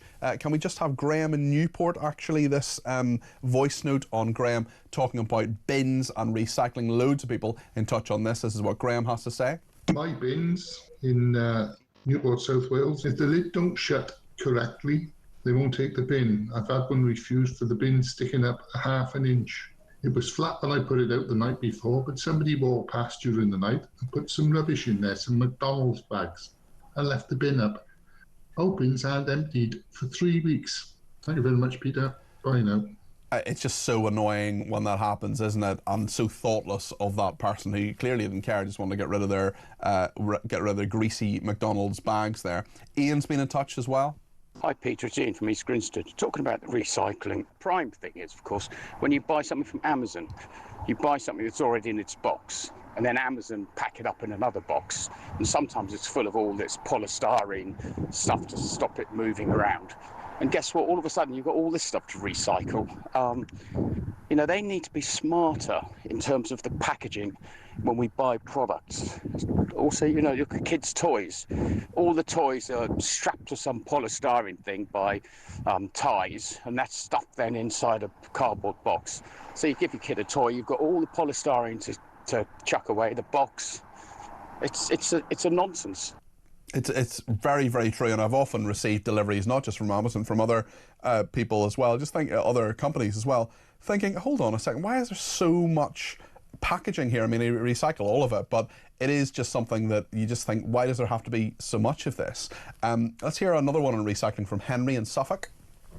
Hi Peter, great show. We should have waste to energy plants dotted around the country and stop filling up with landfill and use the energy from the waste and put it into the grid. Very, very simple. Very interesting thoughts there. Makes perfect sense. Rob has some thoughts on benefits. All right, Peter. Rob in Starbridge here, mate. Great show. Peter, if you want to cut benefits in this country, right, you just stop giving it to the illegal immigrants, don't you, mate? That cuts everything. And it saves the country billions. Just go give the illegal immigrants a penny, give them bread, butter and a bit of water, a tent, a field. See you later. Cheers, mate. Bye-bye. I think a lot of people will agree with you, Ian. There's lots... Oh, sorry, Rob there. That was Rob giving us his thoughts on a voice note. It's dead easy to send in a voice note. You just do it via WhatsApp, 0344 499 1000. One final one before the break from Emily. Hi, Peter. It's Emily in Havant here. I just heard you say that, you know, is everybody really anxious or is it actually just stress? But I would argue that stress is actually far worse than anxiety. I mean, it's not a competition, but, you know, stress is horrible and it can ruin your life and it can literally damage your body over time. Chronic stress is really serious. So whether it's stress or it's anxiety, it doesn't really matter, does it? Well, neither is very good, certainly. But I suppose it's the medicalisation, really. It's the idea that you're saying, you know, my mental health is suffering. I'm feeling as if I have anxiety. Whereas it's interesting, actually, on that particular point, Emily. I remember having a chat with a GP at one stage a few years ago, about 5 years ago now, and she said, look, you know, she worked in a university town on the south coast, and said every sort of this time of year, April, May, where a load of people are doing exams, I get loads of students coming in saying, can I have anti-anxiety medication? She says, no, you know, you've got exams, they're a stressful thing, there are stresses in life, and we have to cope with stress. We have to find a way to cope with stress. Anxiety is something different. Anxiety is a medical condition that happens, and it's nothing to do with what's going on in your life, or often nothing to do with what's going on in your life. But listen, we'll talk about this more a little bit later on. And Emily, if you have any further thoughts, please do send them in. Very thoughtful message there, and I appreciate it. You can join Emily on the air. You can give me a ring, 0344 499 1000. You can send me a WhatsApp message as well on the same number. You can text me at 7222 with the word talk in your text. Tweet me at talkTV. I'll have a look at some of the tweets over the break and read some of them out. And in just a minute, we're going to talk about a police dog called Zara. Now, clearly, things went wrong here, and the Police Scotland had a review of medical records showing that Zara had a great prognosis post-surgery. We'll get all the different information about what happened to Zara, and we'll talk to Dave Wardell, who's a trustee of the Thin Blue Paw Foundation. We'll have lots more thoughts from you on all the different aspects as well, including this attack in prison, including Jonathan Brash, the Labour MP, who's told us exclusively this morning that he'll be rebelling on the disabilities benefits. We'll talk about Afghanistan as well. There have been various migrants who have gone back there. The UN says it's safe to go back. Well, why, you know, should we send our migrants back there? We'll have a debate a bit later on. We'll get your thoughts too. 0344 499 1000. Stay with us here on Talk.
Across the UK, on DAB+, on your smart speaker, on your smart TV, and on your side. This is Talk. I want to talk now about Zara, the police dog. This is a really interesting story sent to me by a viewer and listener to this programme, actually. A review has been launched after a Dundee police dog was put to sleep despite vets giving her a great prognosis. And Zara was taken to the vet. She was struck by a car in Kirkhill in Dundee on this 11th of December, but later she was put down. A decision was made to put her to sleep, apart from the fact that the 2-year-old German Shepherd, who'd had a number of issues, including a fractured hip bone, the vet said the joint could be roughly reconstructed or fully replaced. It would have cost the force £12,000, which is obviously a lot of money, but an institution can absorb that a lot more than most individuals can. During the days following the crash, Zara had walked outside. Her condition was described as comfortable, with reflexes present. Her nerve function seemed okay. The prognosis was great once recovered, but the decision was made to put Zara to sleep. Now, the question is not just what happened to Zara, but what happens to many police dogs after they work for the police. They go through a lot of training, they help catch criminals. Zara, as you can see on the screen there if you're watching, beautiful dog there, German Shepherd dog, clearly much beloved by many people. And the fact is that the decision was made to put Zara down. That doesn't seem to me to be the right decision. Let's find out what the Thin Blue Paw Foundation, which is dedicated to police dogs, thinks about this. Dave Wardell is a trustee and of that organisation. Dave, clearly something massively went wrong here. Per Zara, this is just an awful story. Yeah, absolutely. You know, here at the Thin Blue Paw, we're here to support, rehabilitate, protect and celebrate serving and retired police dogs. I never thought we'd have to protect them from the forces, the very forces that they work for. But if you read this story, that's what we're having to do, potentially. And I was a serving dog handler for 15 years, an instructor, and my dog was stabbed in 2016, and we actually went on and created a law for police dogs to protect them when they were in service. But I never would have to protect them from the very forces that they work for. But you've read the redacted report. The prognosis is good. Yeah. The nerve function is fine. She can walk and she can stand. And the vet is saying, you know, this is the next thing we need to do. And the inspector, who's not trained in veterinary service at all, has rung up and said, put the dog to sleep. Based on what? Because the medical experts are saying that she's going to be okay. So is it based on money? Is it based on something else that we don't know about? I mean, presumably these dogs are insured as well, and I mean, the £12,000 might not necessarily have had to been paid out by the police service itself. It just seems to be a really callous decision, especially to a beautiful dog through absolutely no fault of her own, or indeed any police officer, had needed this surgery and would have been fine according to the vets. Yeah, and that's the thing. I mean, insurance is a bit of a funny one. Forces, they tend to cover all the costs of the animals. It's a bit like if one of their cars is damaged, they cover the costs. But Police Scotland have a £1.5 billion budget a year. £12,000. Yeah, £12,000 is nothing. It's nothing. Yeah, but compared to that, it's nothing. Yeah, it will be a huge financial decision for you or me or any of our viewers and listeners, I'm sure. But actually, for a huge police service, as you say, with £1.5 billion, £12,000 is not very much. But I suppose the point as well is just loyalty and is care and is treating these animals properly as well.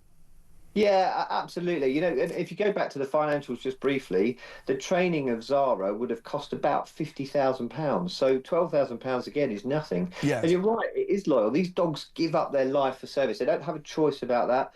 When I was a serving police officer, I chose to be a police officer. Zara didn't choose that. My police dogs didn't choose that. But it's down to us, if we're going to use them that way, to make sure they're given everything they possibly need throughout their career. And in retirement, it's obviously where the Thin Blue Paw step in when they retire. But well, tell us about that, and tell us about retirement of these police dogs, because we hear these horrible stories about police dogs who seem to be too aggressive. You know, they've maybe been attacking criminals and things, as they should be during their time as police dogs, and then after they are police dogs, they're seen as surplus to requirements and put down. Is that a widespread practice? Well, I mean, it used to be more common anyway, and certainly in the military, it used to be very common to put dogs down. It happens less so, but I'm afraid to say that there are still a number of serving police dogs that are put to sleep every year, and trying to find the facts and figures on why that happens is very difficult. We're currently working our way through that at the moment, but it's shocking, the numbers. I mean, I don't have up-to-date numbers for you, but the numbers up to 2020 for the previous 3 years was 120 police dogs were put to sleep, serving police dogs.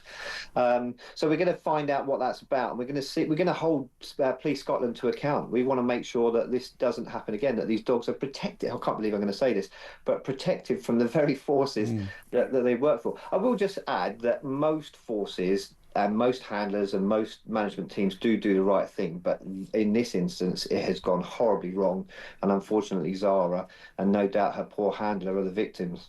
Just to give Police Scotland their say on this, the Chief Superintendent, Stevie Dolan, said police dogs are a hugely important part of our police family, and we are totally committed to animal welfare and looking after those in our service. Not so sure, Stevie.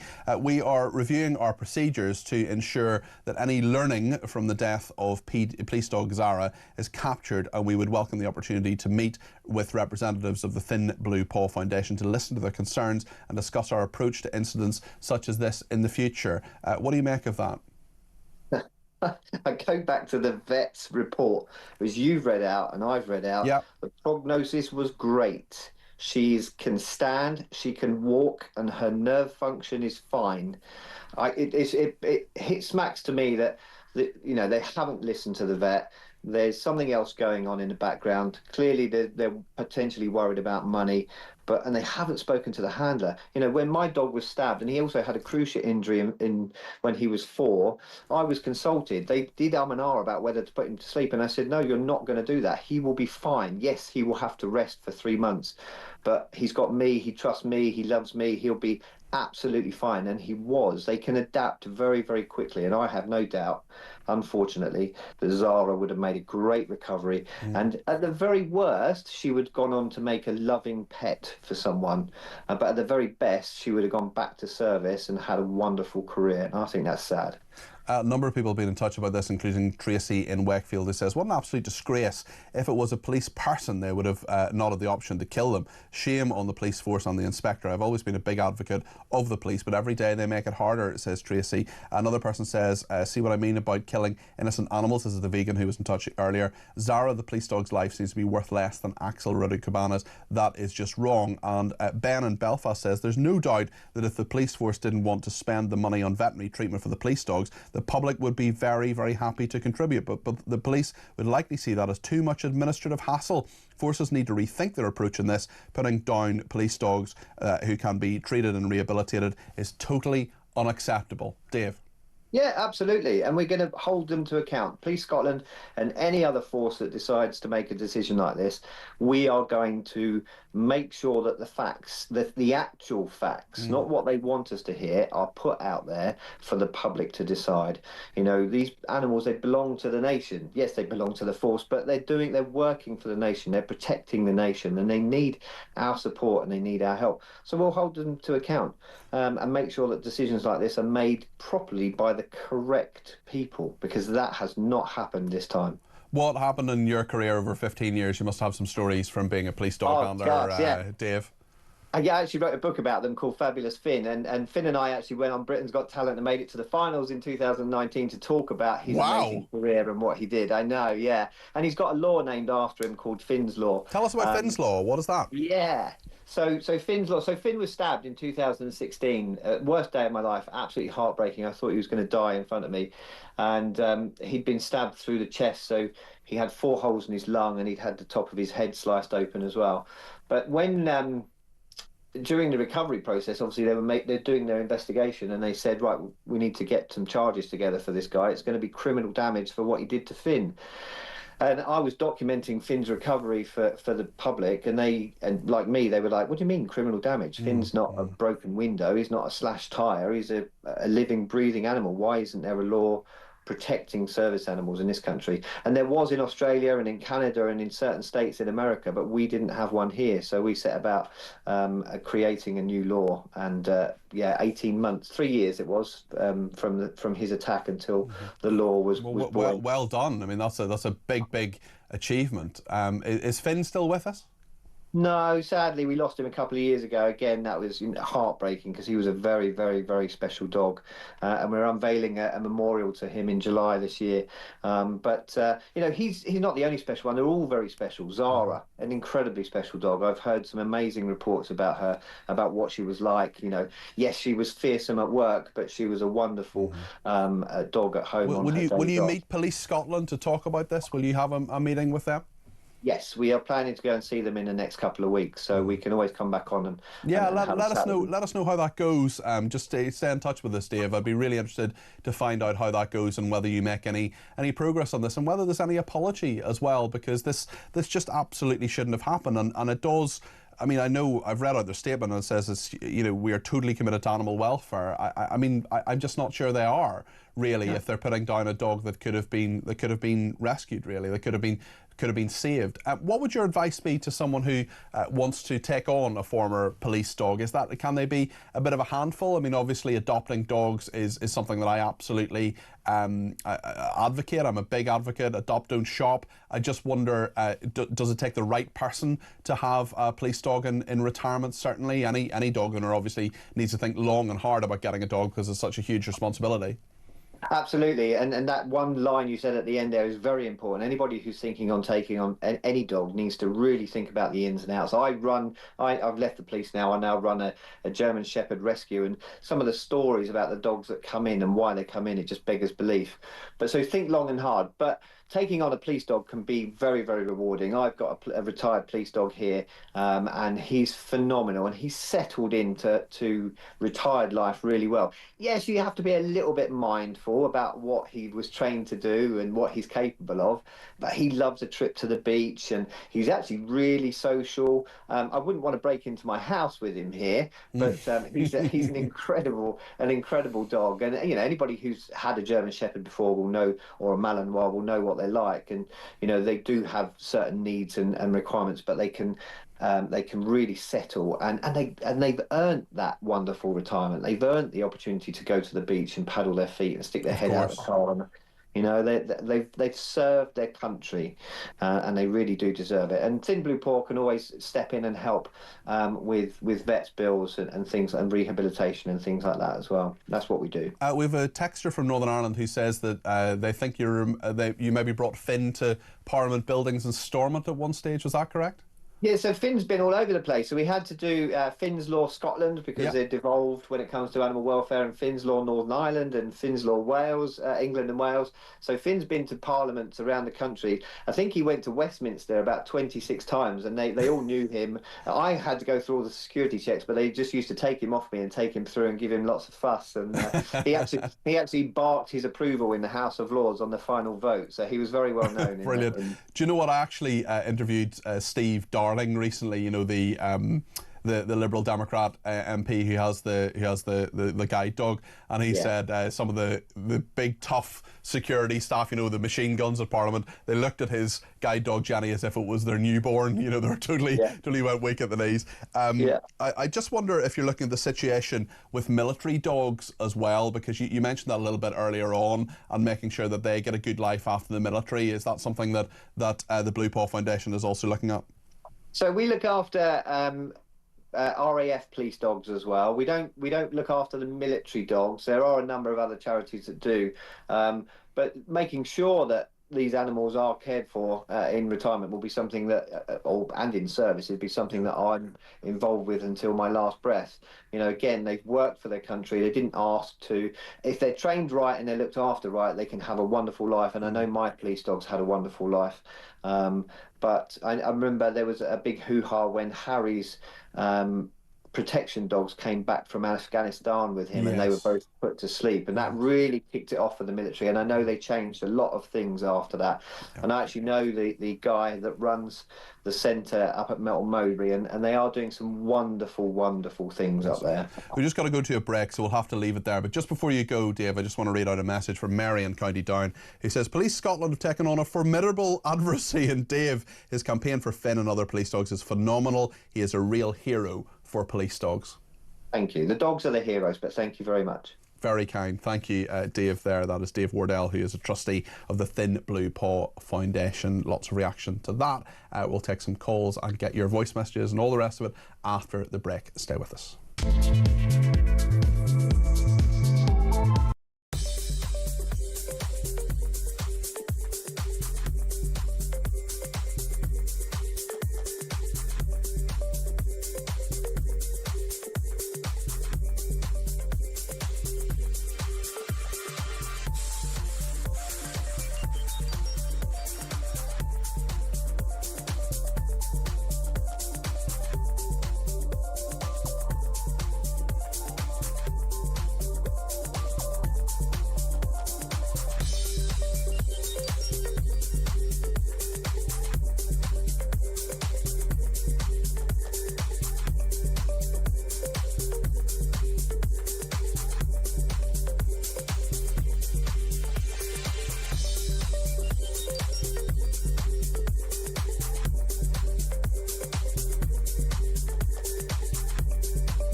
this is not a trade deal. It is an alleviation of some of the tariffs, especially on steel and cars. Yeah. So steel and cars are back down to 10%, and steel and aluminium's on 0. Right. Everything else is still paying those extra tariffs. And also, so this isn't a deal. Much it's to be discussed, relief. isn't it? Like the pharmaceutical stuff is still to be discussed. Yeah. Lots of other things still to be discussed. Yeah, and we're worse off because we're having to take... So there's a manufactured crisis here by Trump. Long-term tactics aside, this is a manufactured crisis for which we've got a partial exemption, and we've given the Americans some stuff in return.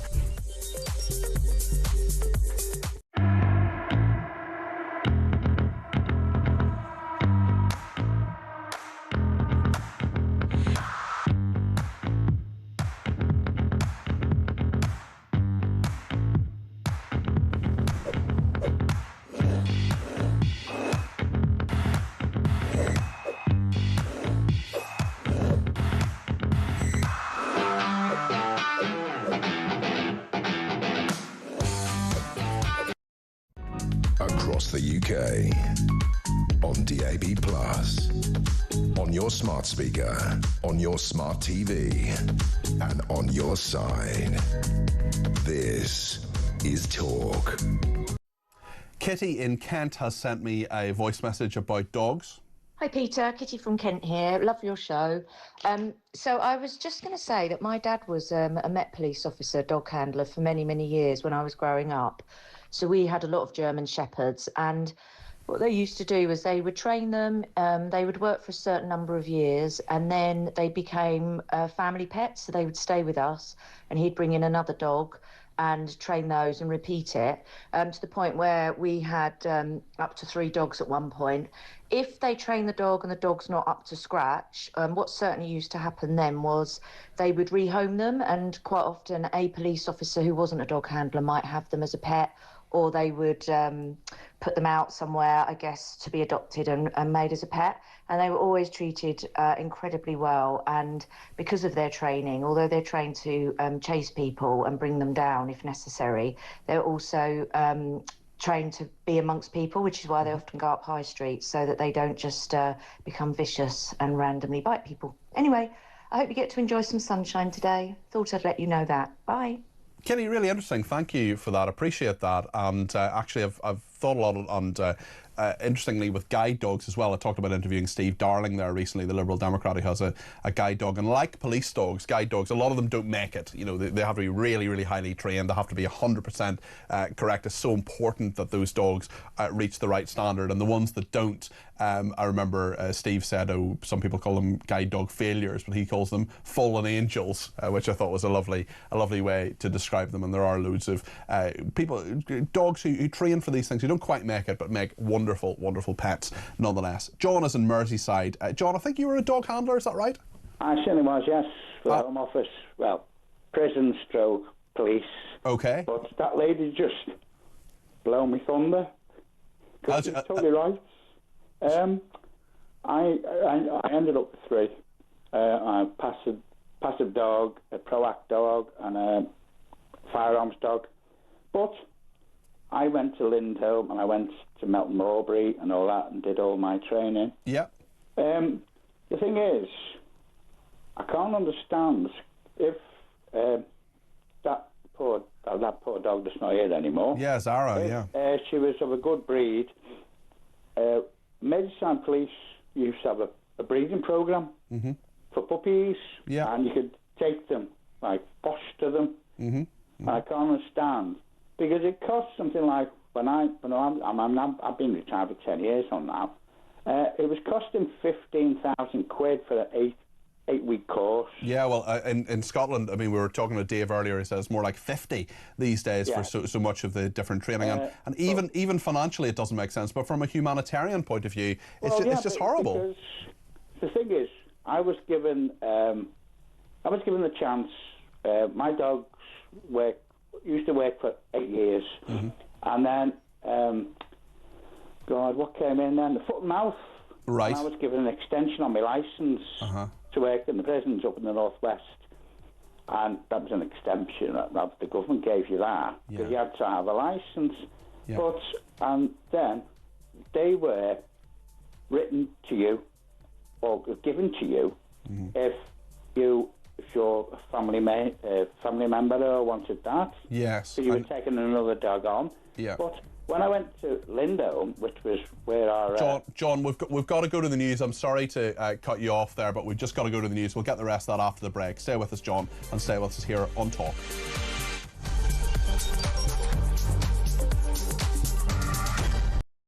How much, ladies and gentlemen, are fish and chips where you come from? We'll go to Jason in Crewe.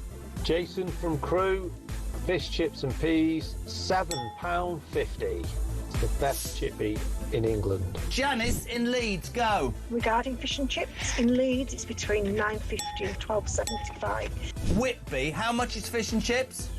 3 of us, fish, chips, peas, I think one of us curry sauce, 3 cans of pop, just short of 70 quid. £70? That's 23 quid a head, man. Even my maths does that. Very quickly, a voice note. Campbell in Scotland, go. Up here in Banff in the northeast of Scotland, we can get a fillet and a half of haddock with a regular chips for £8 and 10 pence, and it's by far and away one of the best chippies I've ever had. Kenneth in Surrey, fish and chips, go. Fish and chips in Ascot, about half a mile from where you used to live, will cost you £12.60. Great show. Keep up the good work. That's why I moved, because you were living there. When was the last time you had fish and chips? Couple of weeks ago. How much? Where'd you get it from? I think it was about 40 quid. It was it was in the Ivy. Honestly, you really are. For any of you who think he's a man of the people, I nearly said you're a...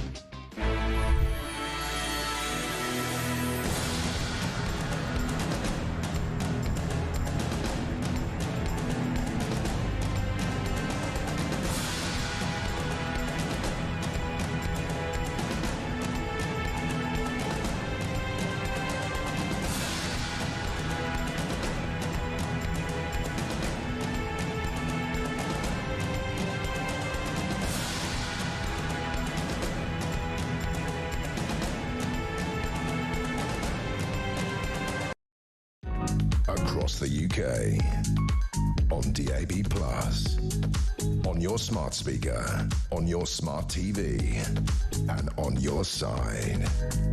This is Talk.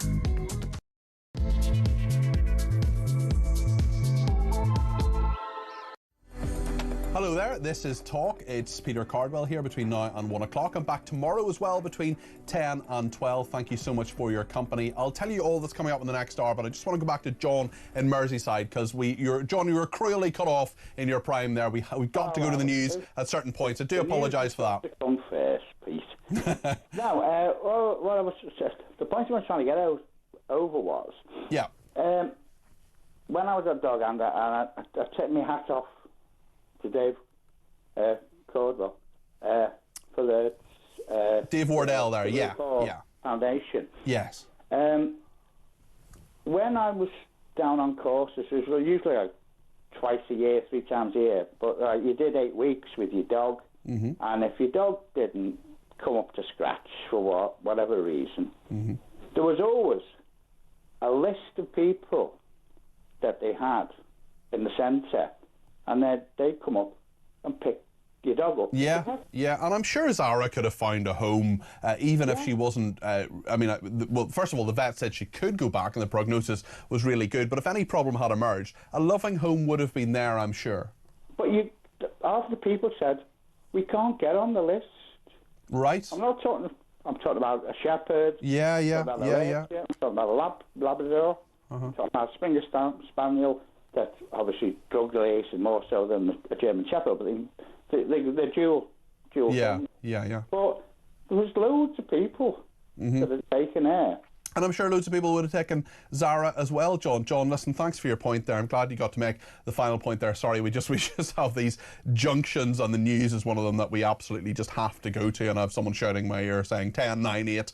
So that's the way it is. But I wanted to make sure John made his final point there. And John, thank you for that. Appreciate that.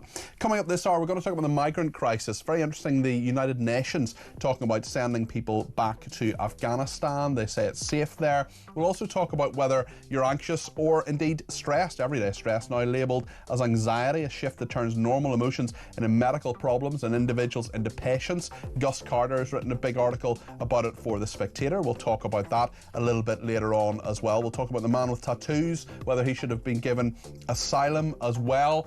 We'll take some voice notes, we'll take some calls, loads of tweets coming in as well. We'll reflect on Jonathan Brash, the Labour MP, who is saying, has told us exclusively this morning, a couple of hours ago, that he will be voting against the government on disability benefit cuts. So let us know your thoughts on all of that. 0344 499 1000 is the number to call. You can text me 87222.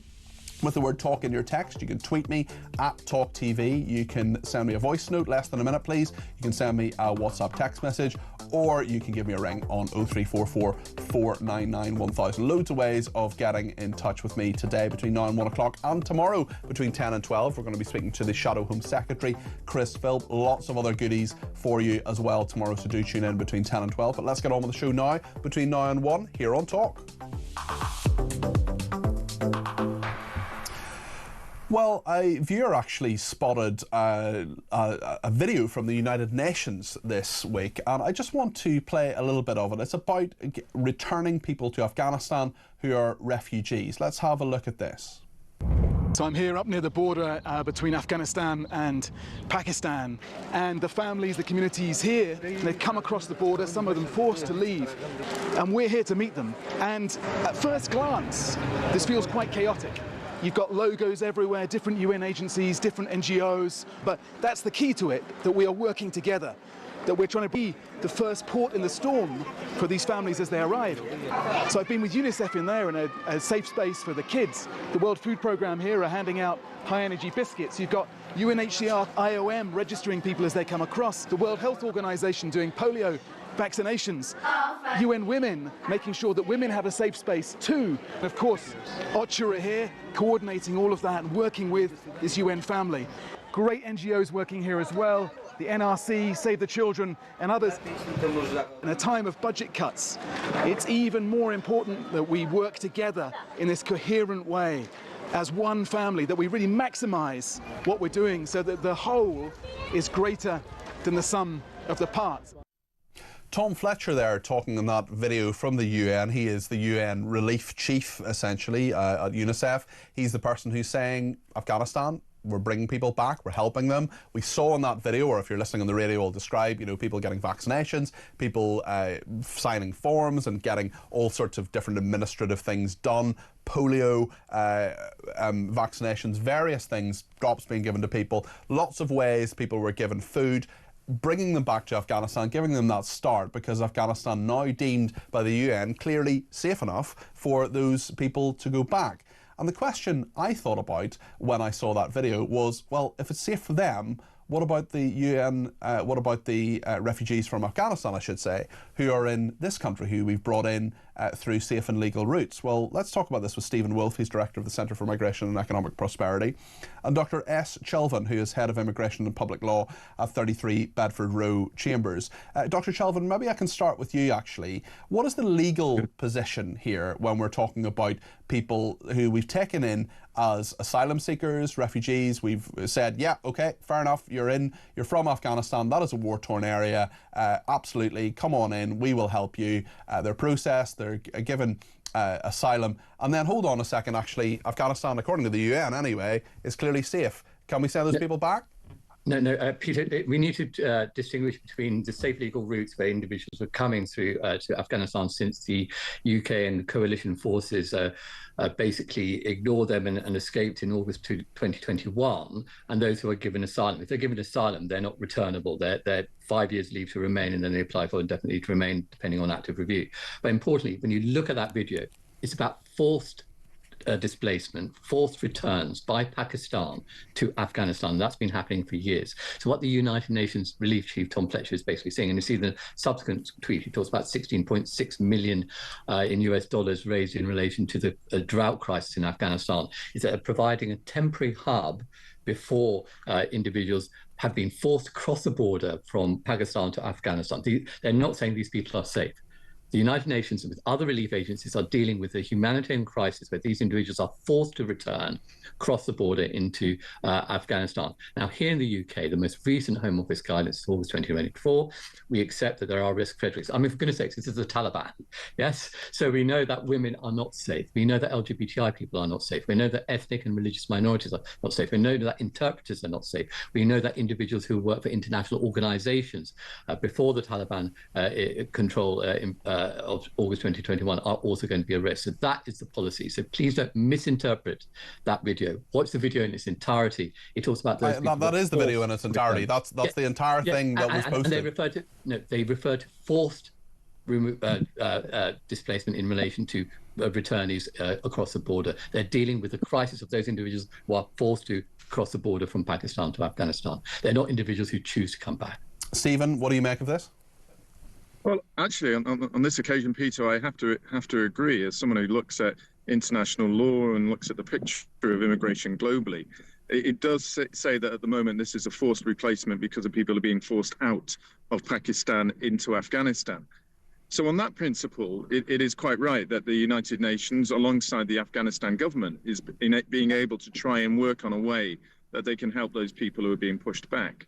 But in terms of the principle that you're stating, if the United Nations begins to state that a country is relatively safe, and let's say this moves on in a different scenario in the future where they suggest that it is, that has an implication on two particular areas in the UK. First is that the decision-making of the Home Office when assessing people from Afghanistan on an individual basis of whether they actually being regarded as a safe country. And the second is whether those are then granted indefinite leave to remain in the 5-year period. I think one thing we have to recognise is the courts have made it absolutely clear that everybody has to be assessed on an individual basis. And the nation state, its safety or otherwise, is only one aspect about that. Because, as you know very clearly, Peter, many times on your show, we've looked at people from Albania, which is regarded very clearly as a safe country. But we're allowing lots of people from that country to be granted indefinite leave to remain for asylum. So the principle is there in place. But on this particular circumstances, I don't think we have enough yet to say that Afghanistan is safe because the UN is just putting people across. Well, and just a correction to what Stephen said. The current legal framework in relation to all asylum and human rights protection claims has been laid down by our Supreme Court in July 2010. An individual does not need to show that they're an individual threat. They need to show that they're a member of a convention-reasoned group, which is at a real risk of persecution. I did actually say individual. Okay, well, yes, but it's not individual. It's not. What's happened now? It's frozen. So, sorry, it's. Can you? Yeah, I think Stephen frozen there. But let me just ask another question, Dr. Chelvin. So, I mean, we have people who are coming in, gaining asylum, getting 5 years leave.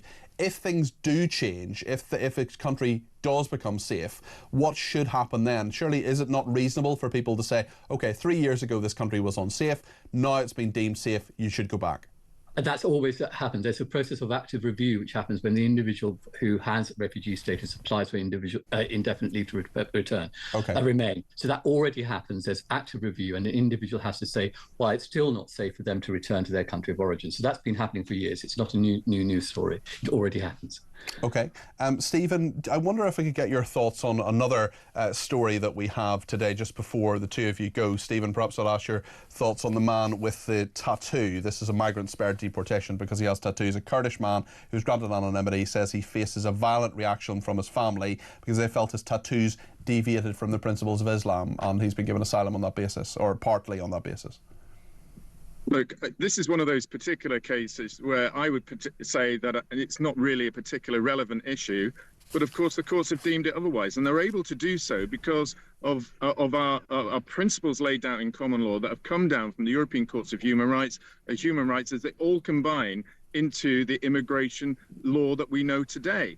And so judges are able to take the whole context of an individual's claim, including that he will face fear and torture back home on these consequences. I think the problem with it is the public will not see this as a relevant reason to prevent somebody from being allowed to be removed from the country. And I appreciate what I said before, and I do emphasize, I said in terms of the Afghans, it was an individual case. The courts have made that very clearly. This is an individual case, but every time you have something like this, it sets down a precedent for someone similar to that.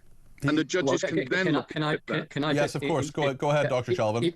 If you actually read the determination, I'm sure Stephen, as a fellow member of the bar, would want to read the determination himself. It's promulgated on the 22nd of April 2025, and paragraph 11. It shows that the family had links to the PUK, the relatives who was fear at. So it wasn't just about he having a tattoo. It was about the family actually having connections to political parties. But it was part of it. It was part of it. I'm not saying it's the whole thing. But the point is, he wasn't granted asylum because he's got a tattoo. He's been granted asylum. But it was part of the reason, as I said a few minutes ago. But it was the trigger.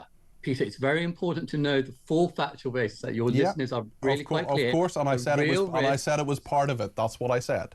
But it wasn't the reason why he's granted asylum. The reason why he's granted asylum is that he'll have a real risk of torture, persecution, because of the links, the association with it, with respect to his profile on return to Iraq. So that's very, very important. Okay. It's on the website. It's accessible. 22nd of April 2025. Okay. Go to the Tribunal Decisions database. Type in the AA in the search summary, and it's a second hit. I'm sure many people will do that based on that advice. Thank you very much, both of you. That's Dr. S. Shelvin, who is head of immigration and public law at 33 Bedford Road Chambers, and Stephen Wolfe, also a qualified barrister. He's director of the Centre for Migration and Economic Prosperity. Thank you to them both.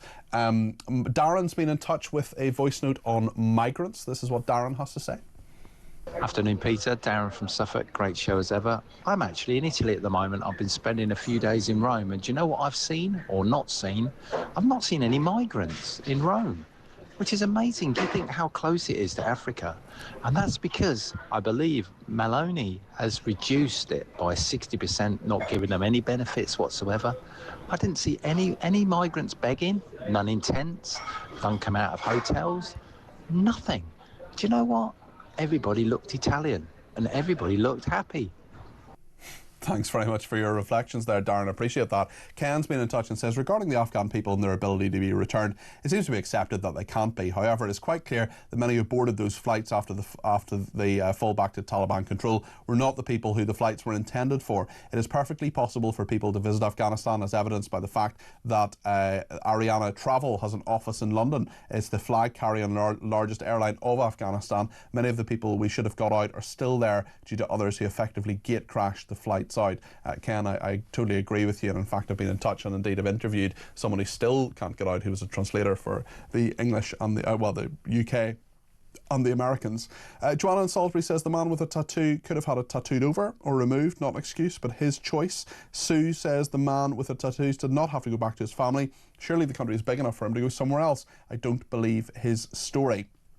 And Rusty says, I work at a school where we have 2 big bins for general waste and 2 for paper, plastics and metals. Surprisingly, they all go in the same bin wagon. Recycling at home, my foot. It doesn't say foot, it says another part of his anatomy that I'm not going to read out. Also on recycling, there's a BBC recycling documentary which is called Panorama Track My Trash in 2011, which is referenced. Kevin has been in touch about that. This is what Kevin has to say. BBC documentary, and I can't remember what it's called now, but it was about Amazon and people like that. There was a guy who, in the documentary, he put a tracking device in a TV, and it's supposed to have been going for recycling, and that was done over here. It ended up in landfill over in Thailand, and a lot of the stuff that they say they're recycling here doesn't go to recycling. It goes to places like Thailand and Ghana and other places, and it just goes into landfill. And Ghana, it's disgusting because there's clothes and stuff and shoes and all sorts of stuff on the beaches there, all from around the world. You know, it's supposed to be recycled. It's not. It's a con, honestly. Watch the documentary. Well, I wish I could remember what it was called, but it was on BBC anyway. Bye. Kevin, thank you. Well, the good offices of Tech Up Dave have done a bit of Googling and found out that it was apparently called Panorama Track My Trash. It was broadcast in May 2011, so that was 14 years ago, Kevin. Apparently it's no longer available on the iPlayer, but it did ask how a broken TV thrown out at a council site in London ended up 3,000 miles away on a toxic dump in West Africa, where children were scavenging for metal waste in a cocktail of poisonous fumes. Using tracking equipment inside broken TV sets, Panorama investigated the illegal market in electronic electronic waste and the recycling companies whose green credentials may not be all they claim. Well, that was back in 2011. Some breaking news now on Talk, and that is that Keir Starmer and fellow European leaders, including President Macron of France, Donald Tusk of Poland, and Friedrich Merz of Germany, have called President Trump from Ukraine to discuss plans for a 30-day ceasefire with Russia from Monday. So that is something that is being discussed, and the call with Trump on the peace efforts was fruitful. Apparently, I will bring you the latest on that. We'll also take some calls and voice notes and thoughts as well, including from Robert, who says, all I can say is our asylum laws are an utter total joke. This will lead to civil unrest. Well, let's hope it doesn't, Robert. Plenty of your calls coming up in just a second. 0344 499 1000 is the number to get on the air. Stay with us here on Talk.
Many of the wars we fought subsequently have been controversial, sometimes actually questionable in terms of their aims. But the men and women who served, they were never, very rarely actually called into question. Yeah. That idea of a British military uniform and it being the best of the best, that's what we need to work towards, hold on to, never don't question it. We need to always interrogate it. But the day we lose pride in that uniform and that service is a very worrying day indeed, I think, Ian.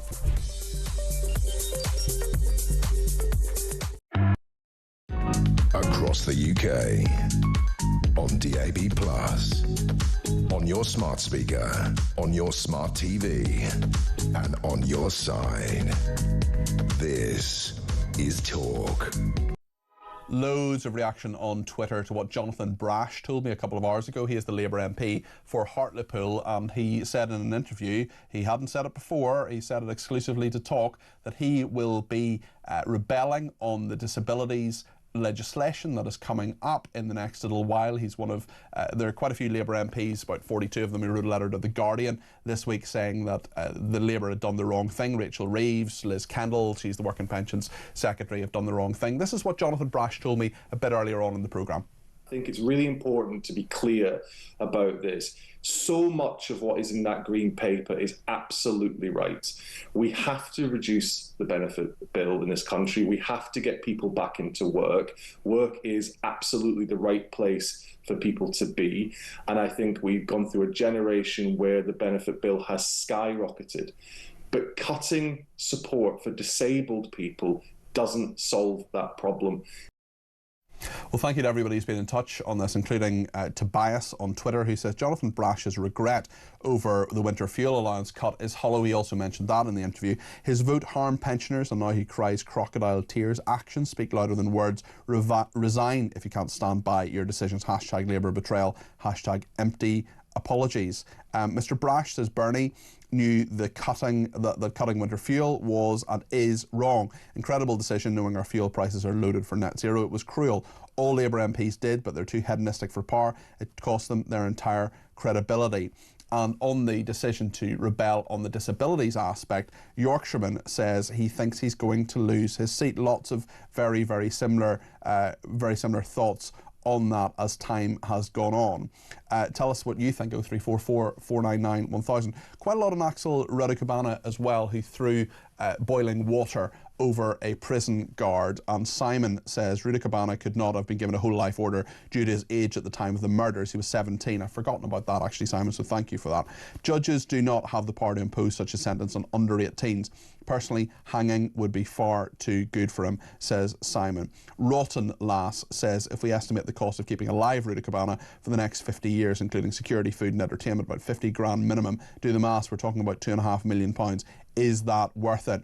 Another person says, hi Peter, enjoying the show as usual. I think the death penalty is the way to go for certain evil crimes where there is no doubt of guilt. Why should taxpayers pay to look after these people? Also, it frees up much needed prison spaces and protects others. And another person says, why do we destroy dogs? We were talking about that earlier on with Zara, the police dog. Why do we destroy dogs when they bite humans? There's no court case, no lawyer, no jury. Nobody knows whether an animal has PTSD or has been abused previously, yet we kill them. Once England becomes total Sharia, the monsters will be released. End it now. Well, I don't think that's going to happen, but listen, thank you very much for your thoughts on that.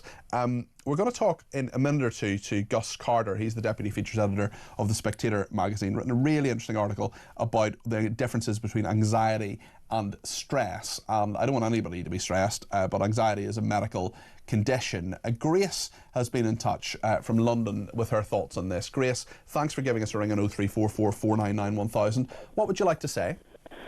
Well, I just caught a bit of what you said earlier, and I would concur that there's a distinction to be made. And I sometimes feel somewhat perturbed by people I hear in the media saying that mental health crises escalating at the moment are all because of various cuts to public services and such like. I'm not saying that those cuts are necessarily a good thing, and I'm not saying that it's not a serious concern if a person is struggling financially and that their feelings aren't valid. But as I think you indicated, mental health problems are a separate entity. You can have really good life circumstances and yet feel completely horrendous. Yep. Because when your mental health is not good, your feelings aren't aligned with your situation. I wouldn't say that anxiety is exactly my problem, although I've had other people say to me that it is.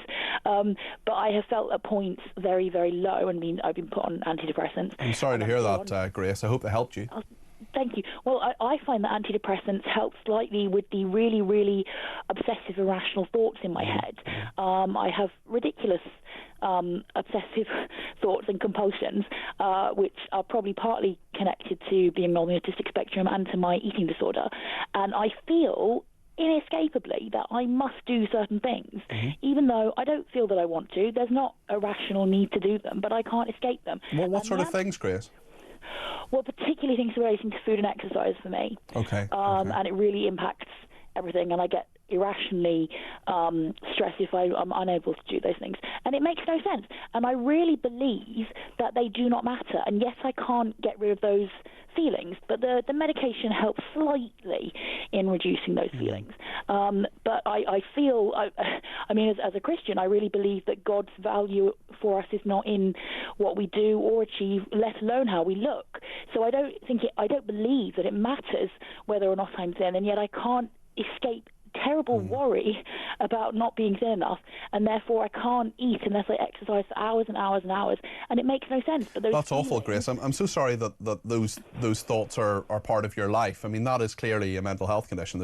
I mean, I'm not a psychiatrist, but I have a brilliant psychiatrist. His name is Stephen, and he's been treating me for about 15 years, and he said that exactly what you're saying, actually. If everything's fine, if you're going to work, talking to friends, socialising, generally things are okay in your life and there's some sort of security, and you still feel dreadful, well, that's probably going to be depression or anxiety or some sort of mental health issue if there's no rational reason. Whereas, if you've an exam coming up, if you've a job interview coming up, if you've got a big thing, a big stressful thing in your life, well, yeah, you're going to feel a bit down, and I wonder whether we know the difference between, and whether we're accepting the difference for simply saying there are irrational ways that you've just described there, and there are rational things. It is perfectly rational to feel nervous about an exam, for example, or a wedding, or whatever. That is a perfectly rational thing to feel stressed by, and that's not a mental health condition. That's just the human condition. Yeah, exactly. And ultimately, the chemicals in our brains controlling how we feel can be out of sync. And so medication can slightly help with those situations. But we're always going to face situations in life where we need to find ways of coping with stress. And I think slightly that the way that modern life is now, in being very busy, but also being cut off from things that we used to enjoy in the past throughout human history, I think that looking at nature and the wonder of creation is something we do less of. Spending time with families and loved ones in community. Some people used to find that being part of the church community would help them, but now we don't have that so much. Various ways that we've become isolated from each other and from the things that I think as human beings help us, I think have contributed slightly to people feeling more negatively about life. That in itself is not the same as mental ill health that needs treatment and medication. We could maybe find ways of feeling better about life without necessarily needing to see a therapist in some cases. And some people do need therapists, but it's not always what everyone needs, because not everyone is struggling with a mental health problem. Mental health problems are kind of irrationality, really, as though I know that sounds negative. I don't mean to denigrate anyone, but that's how I feel about myself. Right, listen, I can't be rational. Listen, Grace, I think you've been very rational in what you've said there, certainly, and I wish you well. And clearly that the things you're dealing with are not easy to deal with, and thank you for your thoughts, and thanks for being so open and honest as well by talking about it, because that really does help people. There'll be thousands of people sitting at home who are thinking about what you're saying now, and I really appreciate that. We're going to talk about this with Gus Carter. He's Deputy Features Editor of The Spectator. Maybe you're not anxious, says the headline. Maybe you're just stressed. I'm very interested in your thoughts on this as well. Give us a call like Grace, 0344 499 1000, or drop me a voice note. Plenty to talk about between now and 1 here on Talk.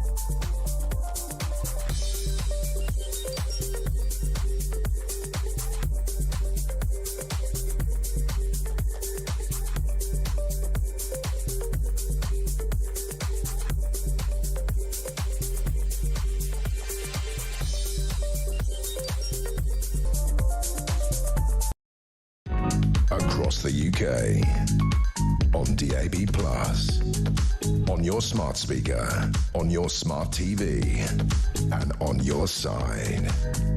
This is Talk.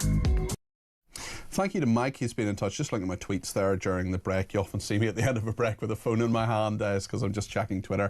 And Mike has talked about Thin Blue Paw, about the interview we did with the dogs charity a little bit earlier on for police dogs. Hi Peter, your interview about retired police dogs was very interesting, said Mike. I feel it's very important dogs always receive compassion and the best care. Your motto, Adopt Don't Shop, is a great way to remind potential dog owners where to start at rescue centres. Thank you for regularly using your platform to support animal welfare. Well, Mike, that's a very kind thing. And listen, because it's editorially justified, I can tell you I'm writing a book about animals at the moment. It's called Political Animals, and it's going to be out in September. And I'm in the last couple of interviews writing that as well. I've spoken to a load of different politicians about Larry and all his mates as well. So yes, editorially justified. Take that Ofcom.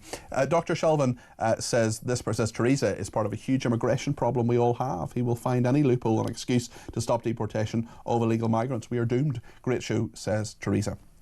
Now then, as we were talking to Grace just before the break there, maybe people are anxious, maybe they're not anxious, maybe you're just stressed. Very interesting article about this in The Spectator magazine, and Gus Carter has been writing about this. He's Deputy Features Editor of The Spectator. Gus, for people who haven't had the privilege of reading this article, and it is very good, maybe you could just outline your thoughts to them.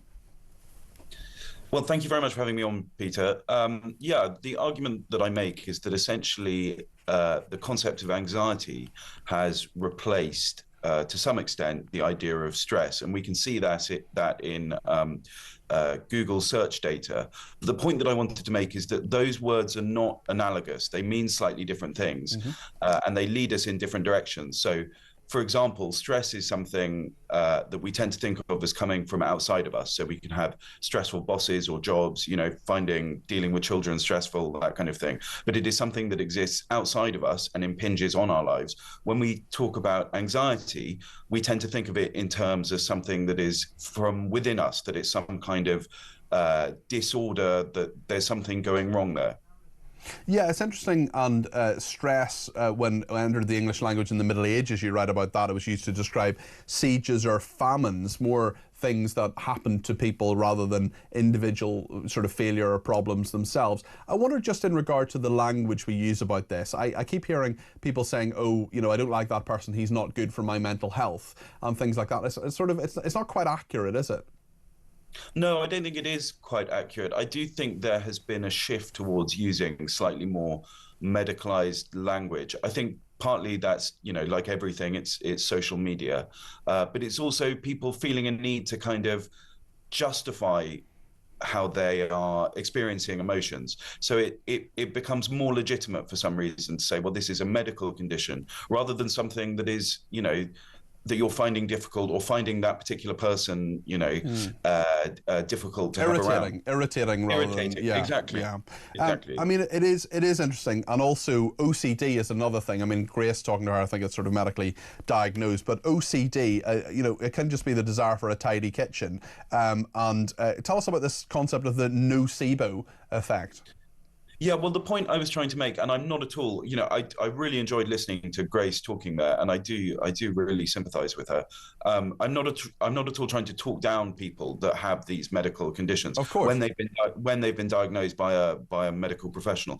But I think the point I was trying to make is that mental health is a very different area to normal health, to our physical health, in that the things that we tell ourselves does actually have an effect on the way we then think about ourselves. So the nocebo effect is something that's very well established within medicine, which is people that believe that they have certain conditions can end up essentially manifesting them and making them a reality.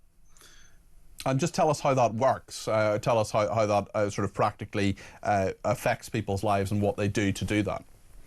Well, I think it's the example I use here of anxiety. If you tell yourself, I'm anxious, I'm someone that has anxiety, you're starting to bring along a whole load of conceptual baggage, where it's something that is within you. Freud talked about, and I'm certainly not a Freudian, but it's he talked about anxiety coming from the ego, that is where it starts.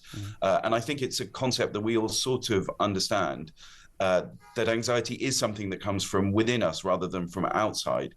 So what should people do you think, Gus, to be more accurate, to treat themselves better as well, and also just to make sure that they don't over-medicalise and reach for medicalised kind of ideas simply because other people are doing it, or it's in the media, or it's in, there are clearly people, and I would say to people, if you're affected by any of the topics, you can find a list of resources at talk.tv/helplines. I would say to anybody who genuinely feels they are anxious or depressed to seek medical help. I'm on tablets for anxiety and depression, but I also know what stress is, and I know when I'm having a bad day at work, and it's nothing to do with my with my mental health. It's to do with the fact that things are going wrong, or I'm having a tough time, or I've had an argument with someone, or whatever. There are clear reasons for those things.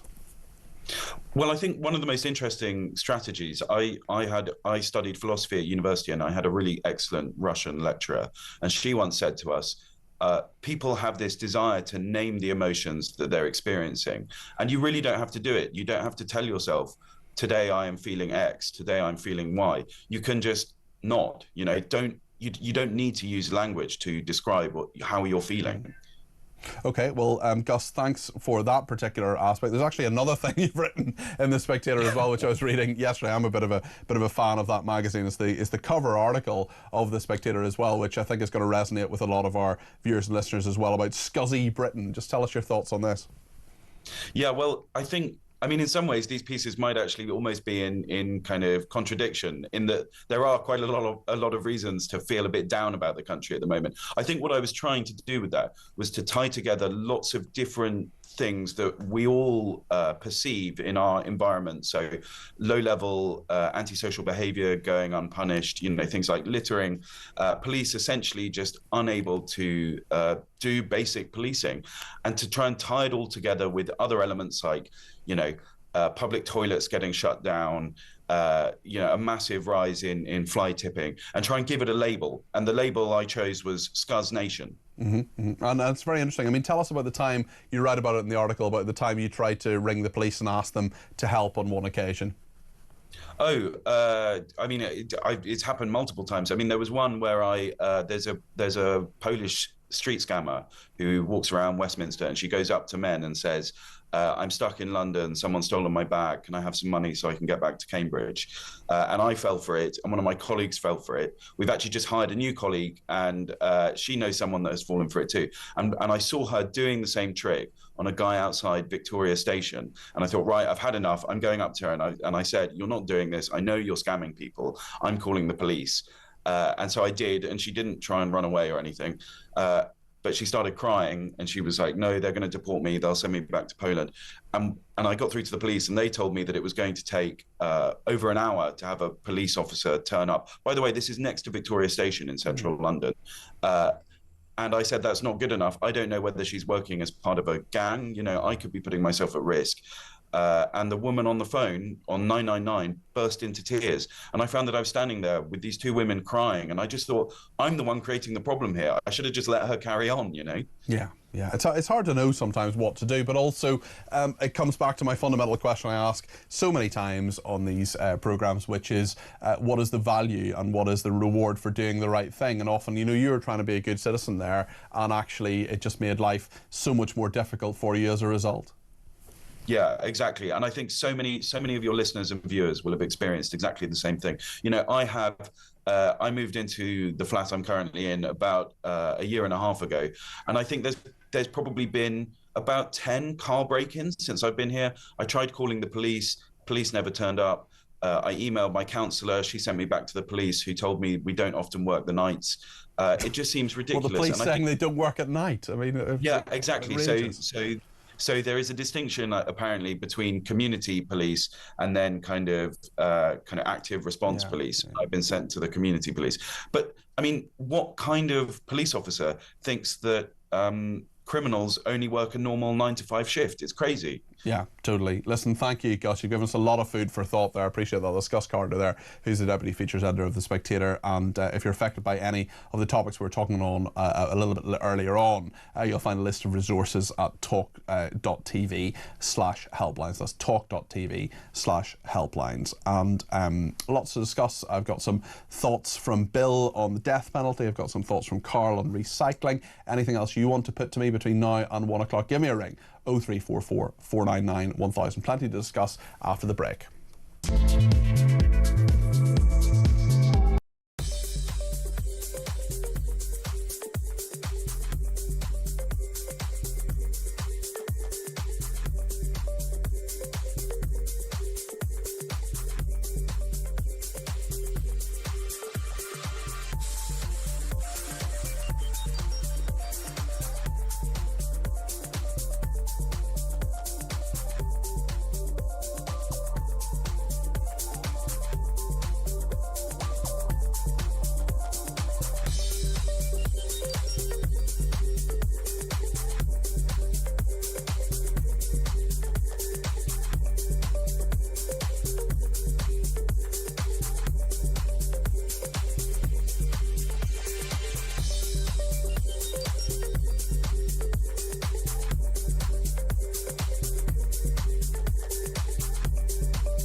I don't think this is going to change at all. Do you not? No, because unless the world can radically change, unless the Labour Party can somehow tackle immigration the Labour Party aren't going and to do cut anything. taxes, neither of those are going to happen. So I don't think...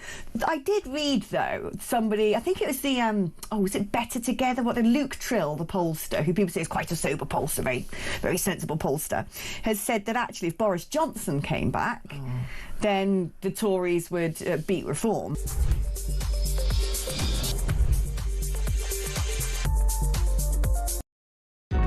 across the UK.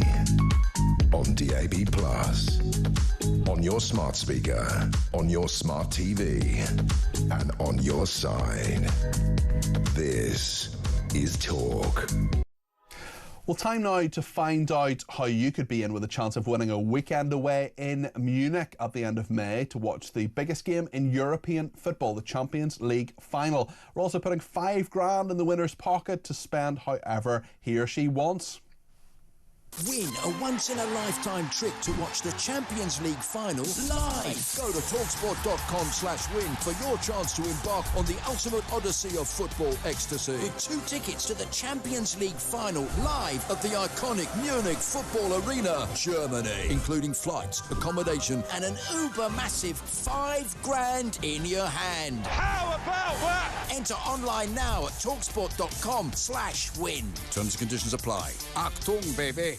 18 plus, UK, excluding Northern Ireland. For a chance to win all of that, simply text the word football to 83338 by the 16th of May at 11 p.m. Text costs £2 plus 1 standard network rate message. You must have the bill payer's permission, or send your name and number by post to Champions League final competition, PO Box 3190, Colchester CO2 8GP, to arrive by 5 p.m. on the 21st of May. This is a TalkSport limited competition run on TalkSport Talk and Virgin Radio UK stations. Full terms and conditions at talksport.com.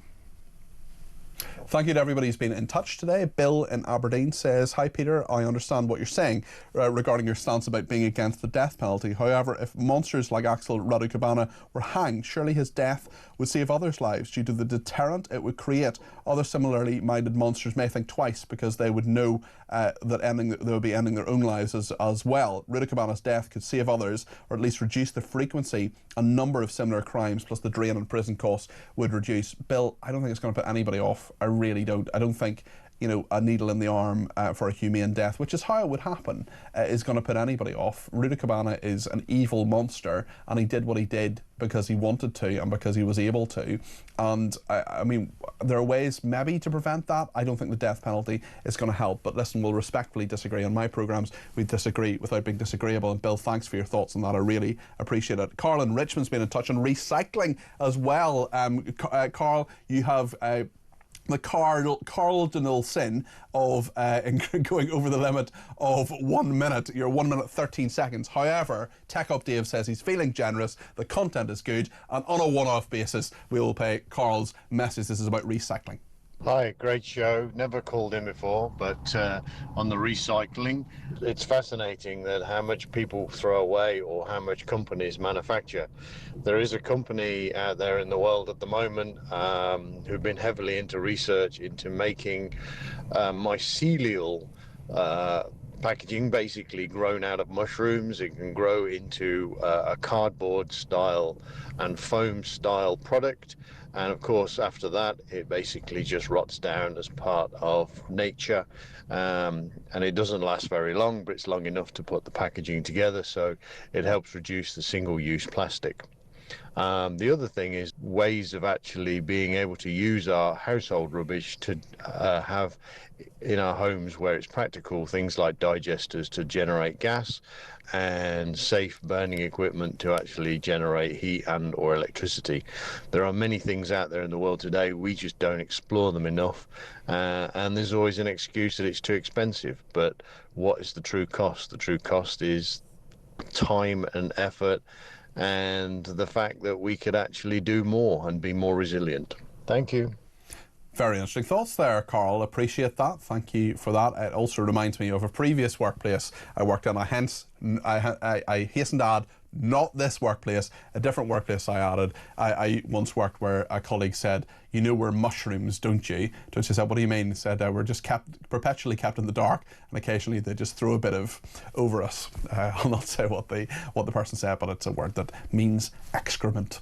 This person's been in touch on Twitter and says, "Afternoon, Peter. I heard the guy who said he didn't see any migrants in Rome. We were in Rome a couple of years ago. There were dozens of migrants around the Colosseum, harassing everyone, thinking about it. They were in Florence too. I really hope Meloni has made a difference. Certainly sounds as if she has. Rome's beautiful. Florence is lovely too. I was there a few years ago."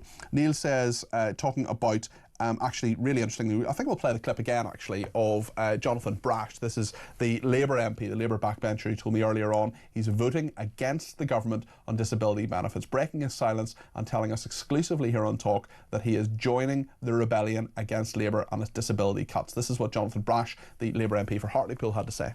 I think it's really important to be clear about this. So much of what is in that green paper is absolutely right.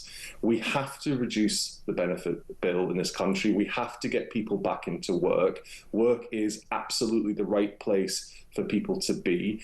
And I think we've gone through a generation where the benefit bill has skyrocketed.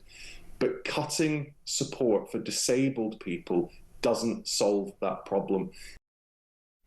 Jonathan Brash there speaking a bit earlier on the programme, and Paul has been in touch on Twitter to say, interesting how a by-election changes minds when there is a chance these bubble lovers may lose their cushy little numbers, which is an interesting thought.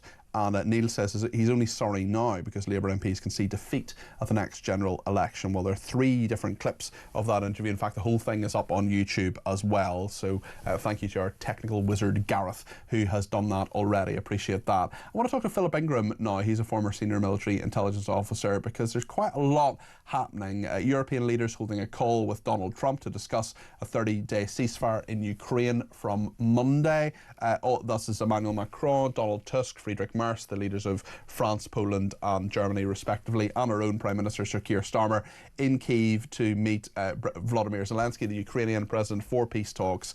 And we know that Dmitry Peskov, who is the Kremlin press secretary, has said Ukraine's allies must stop sending weapons to Ukraine before any ceasefire can happen. Philip, thanks for joining us today. I appreciate you doing so. Tell me your thoughts on this. Are we any closer to peace in Ukraine? Well, we're closer to peace because people are talking, and that's a good thing. But is it likely to lead to a ceasefire? Difficult to tell. And what this is elements of the coalition of the willing trying to force Vladimir Putin's hand. Putin had called for a 3-day ceasefire because of his May Day parade in Moscow, and President Zelensky said, let's not make it 3 days, let's make it more permanent and start with a 30-day ceasefire, which he's been talking about for quite some time. And it seems as if this is the European leaders getting together to try and force Putin's hand on that. And do you think they will force his hand? Do you think that that's something they're capable of doing? I don't think so on this occasion, but I think they have put him in a difficult position. You know, Peskov, the Russians have always tried to tie it to a lack of supply or stopping supplying arms into Ukraine and a number of other issues that are there. But what this is doing is it's forcing Donald Trump's hand as well to recognise that it's Russia that is the obstacle to peace here. And that's probably the main objective behind this. How much focus do you think Donald Trump has on this situation at the moment? He, of course, spoke to Starmer this week about the trade deal. Is this fallen off his radar because he hasn't got what he wants? We heard Marco Rubio, for example, saying previously, the Secretary of State, their Foreign Secretary, saying that, if there isn't progress, they're just going to walk away. It's dropped down his radar because he didn't achieve what he'd said he'd achieve in 24 hours in office and then within the first 100 days in office. But it hasn't disappeared completely. And of course, if you want to take any further actions against Moscow, in particular economic actions against Moscow for not living up to or not sitting down and negotiating, then you need the United States on board. So this is the leaders of some of the coalition of the willing helping force Donald Trump's hand from that perspective. And I think he will be led to a degree now that he's seeing that other people are taking up the reins and leading with this. Do you mind if I ask you a bit about, I mean, if anyone can deal with an ambush, it's Philip Ingram. I just wonder if I can ask you about India-Pakistan. We haven't actually said that we'll do this, but I expect you have some thoughts on the matter. Is that all right, Philip? Yeah, that's not a problem the slightest. Because the conflict is escalating.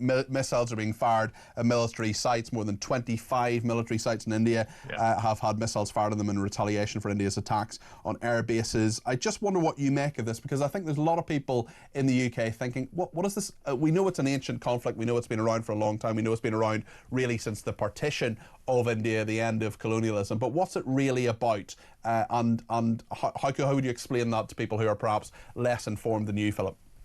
Well, when India and Pakistan became separate countries in 1947, I think it was, there was a bit to the north, the Kashmiri province, that was disputed. They both claimed ownership over it, and there is a split down the middle. And there's always been fighting across the contact line and mini wars across that contact line between India and Pakistan. And what happened a couple of weeks ago was a terror group out of Pakistan attacked into India and killed quite a number of people. The Indian government blamed the Pakistan intelligence services for being behind or at least supporting that group. And then India a few days ago launched air attacks and other attacks into Pakistan. Pakistan retaliated with artillery. And then the language started to get de-escalatory, which is what we normally see around the area. But these recent, or on last night's missile attacks seem to be escalating again. And that's kind of worrying. It's very worrying, especially because India and Pakistan are both nuclear-armed nations. Where does it go from here, do you think? And what are the efforts that are actually taking place to try to calm things down? Well, there'll be a lot of efforts going on behind closed doors.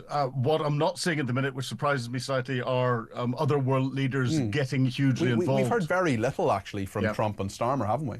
We have. I think this is another one where they're going, oh my goodness, not another crisis around the world that we have to get involved in, because we've got Ukraine, we've got the Middle East, and we've got brewing tensions in Southeast Asia.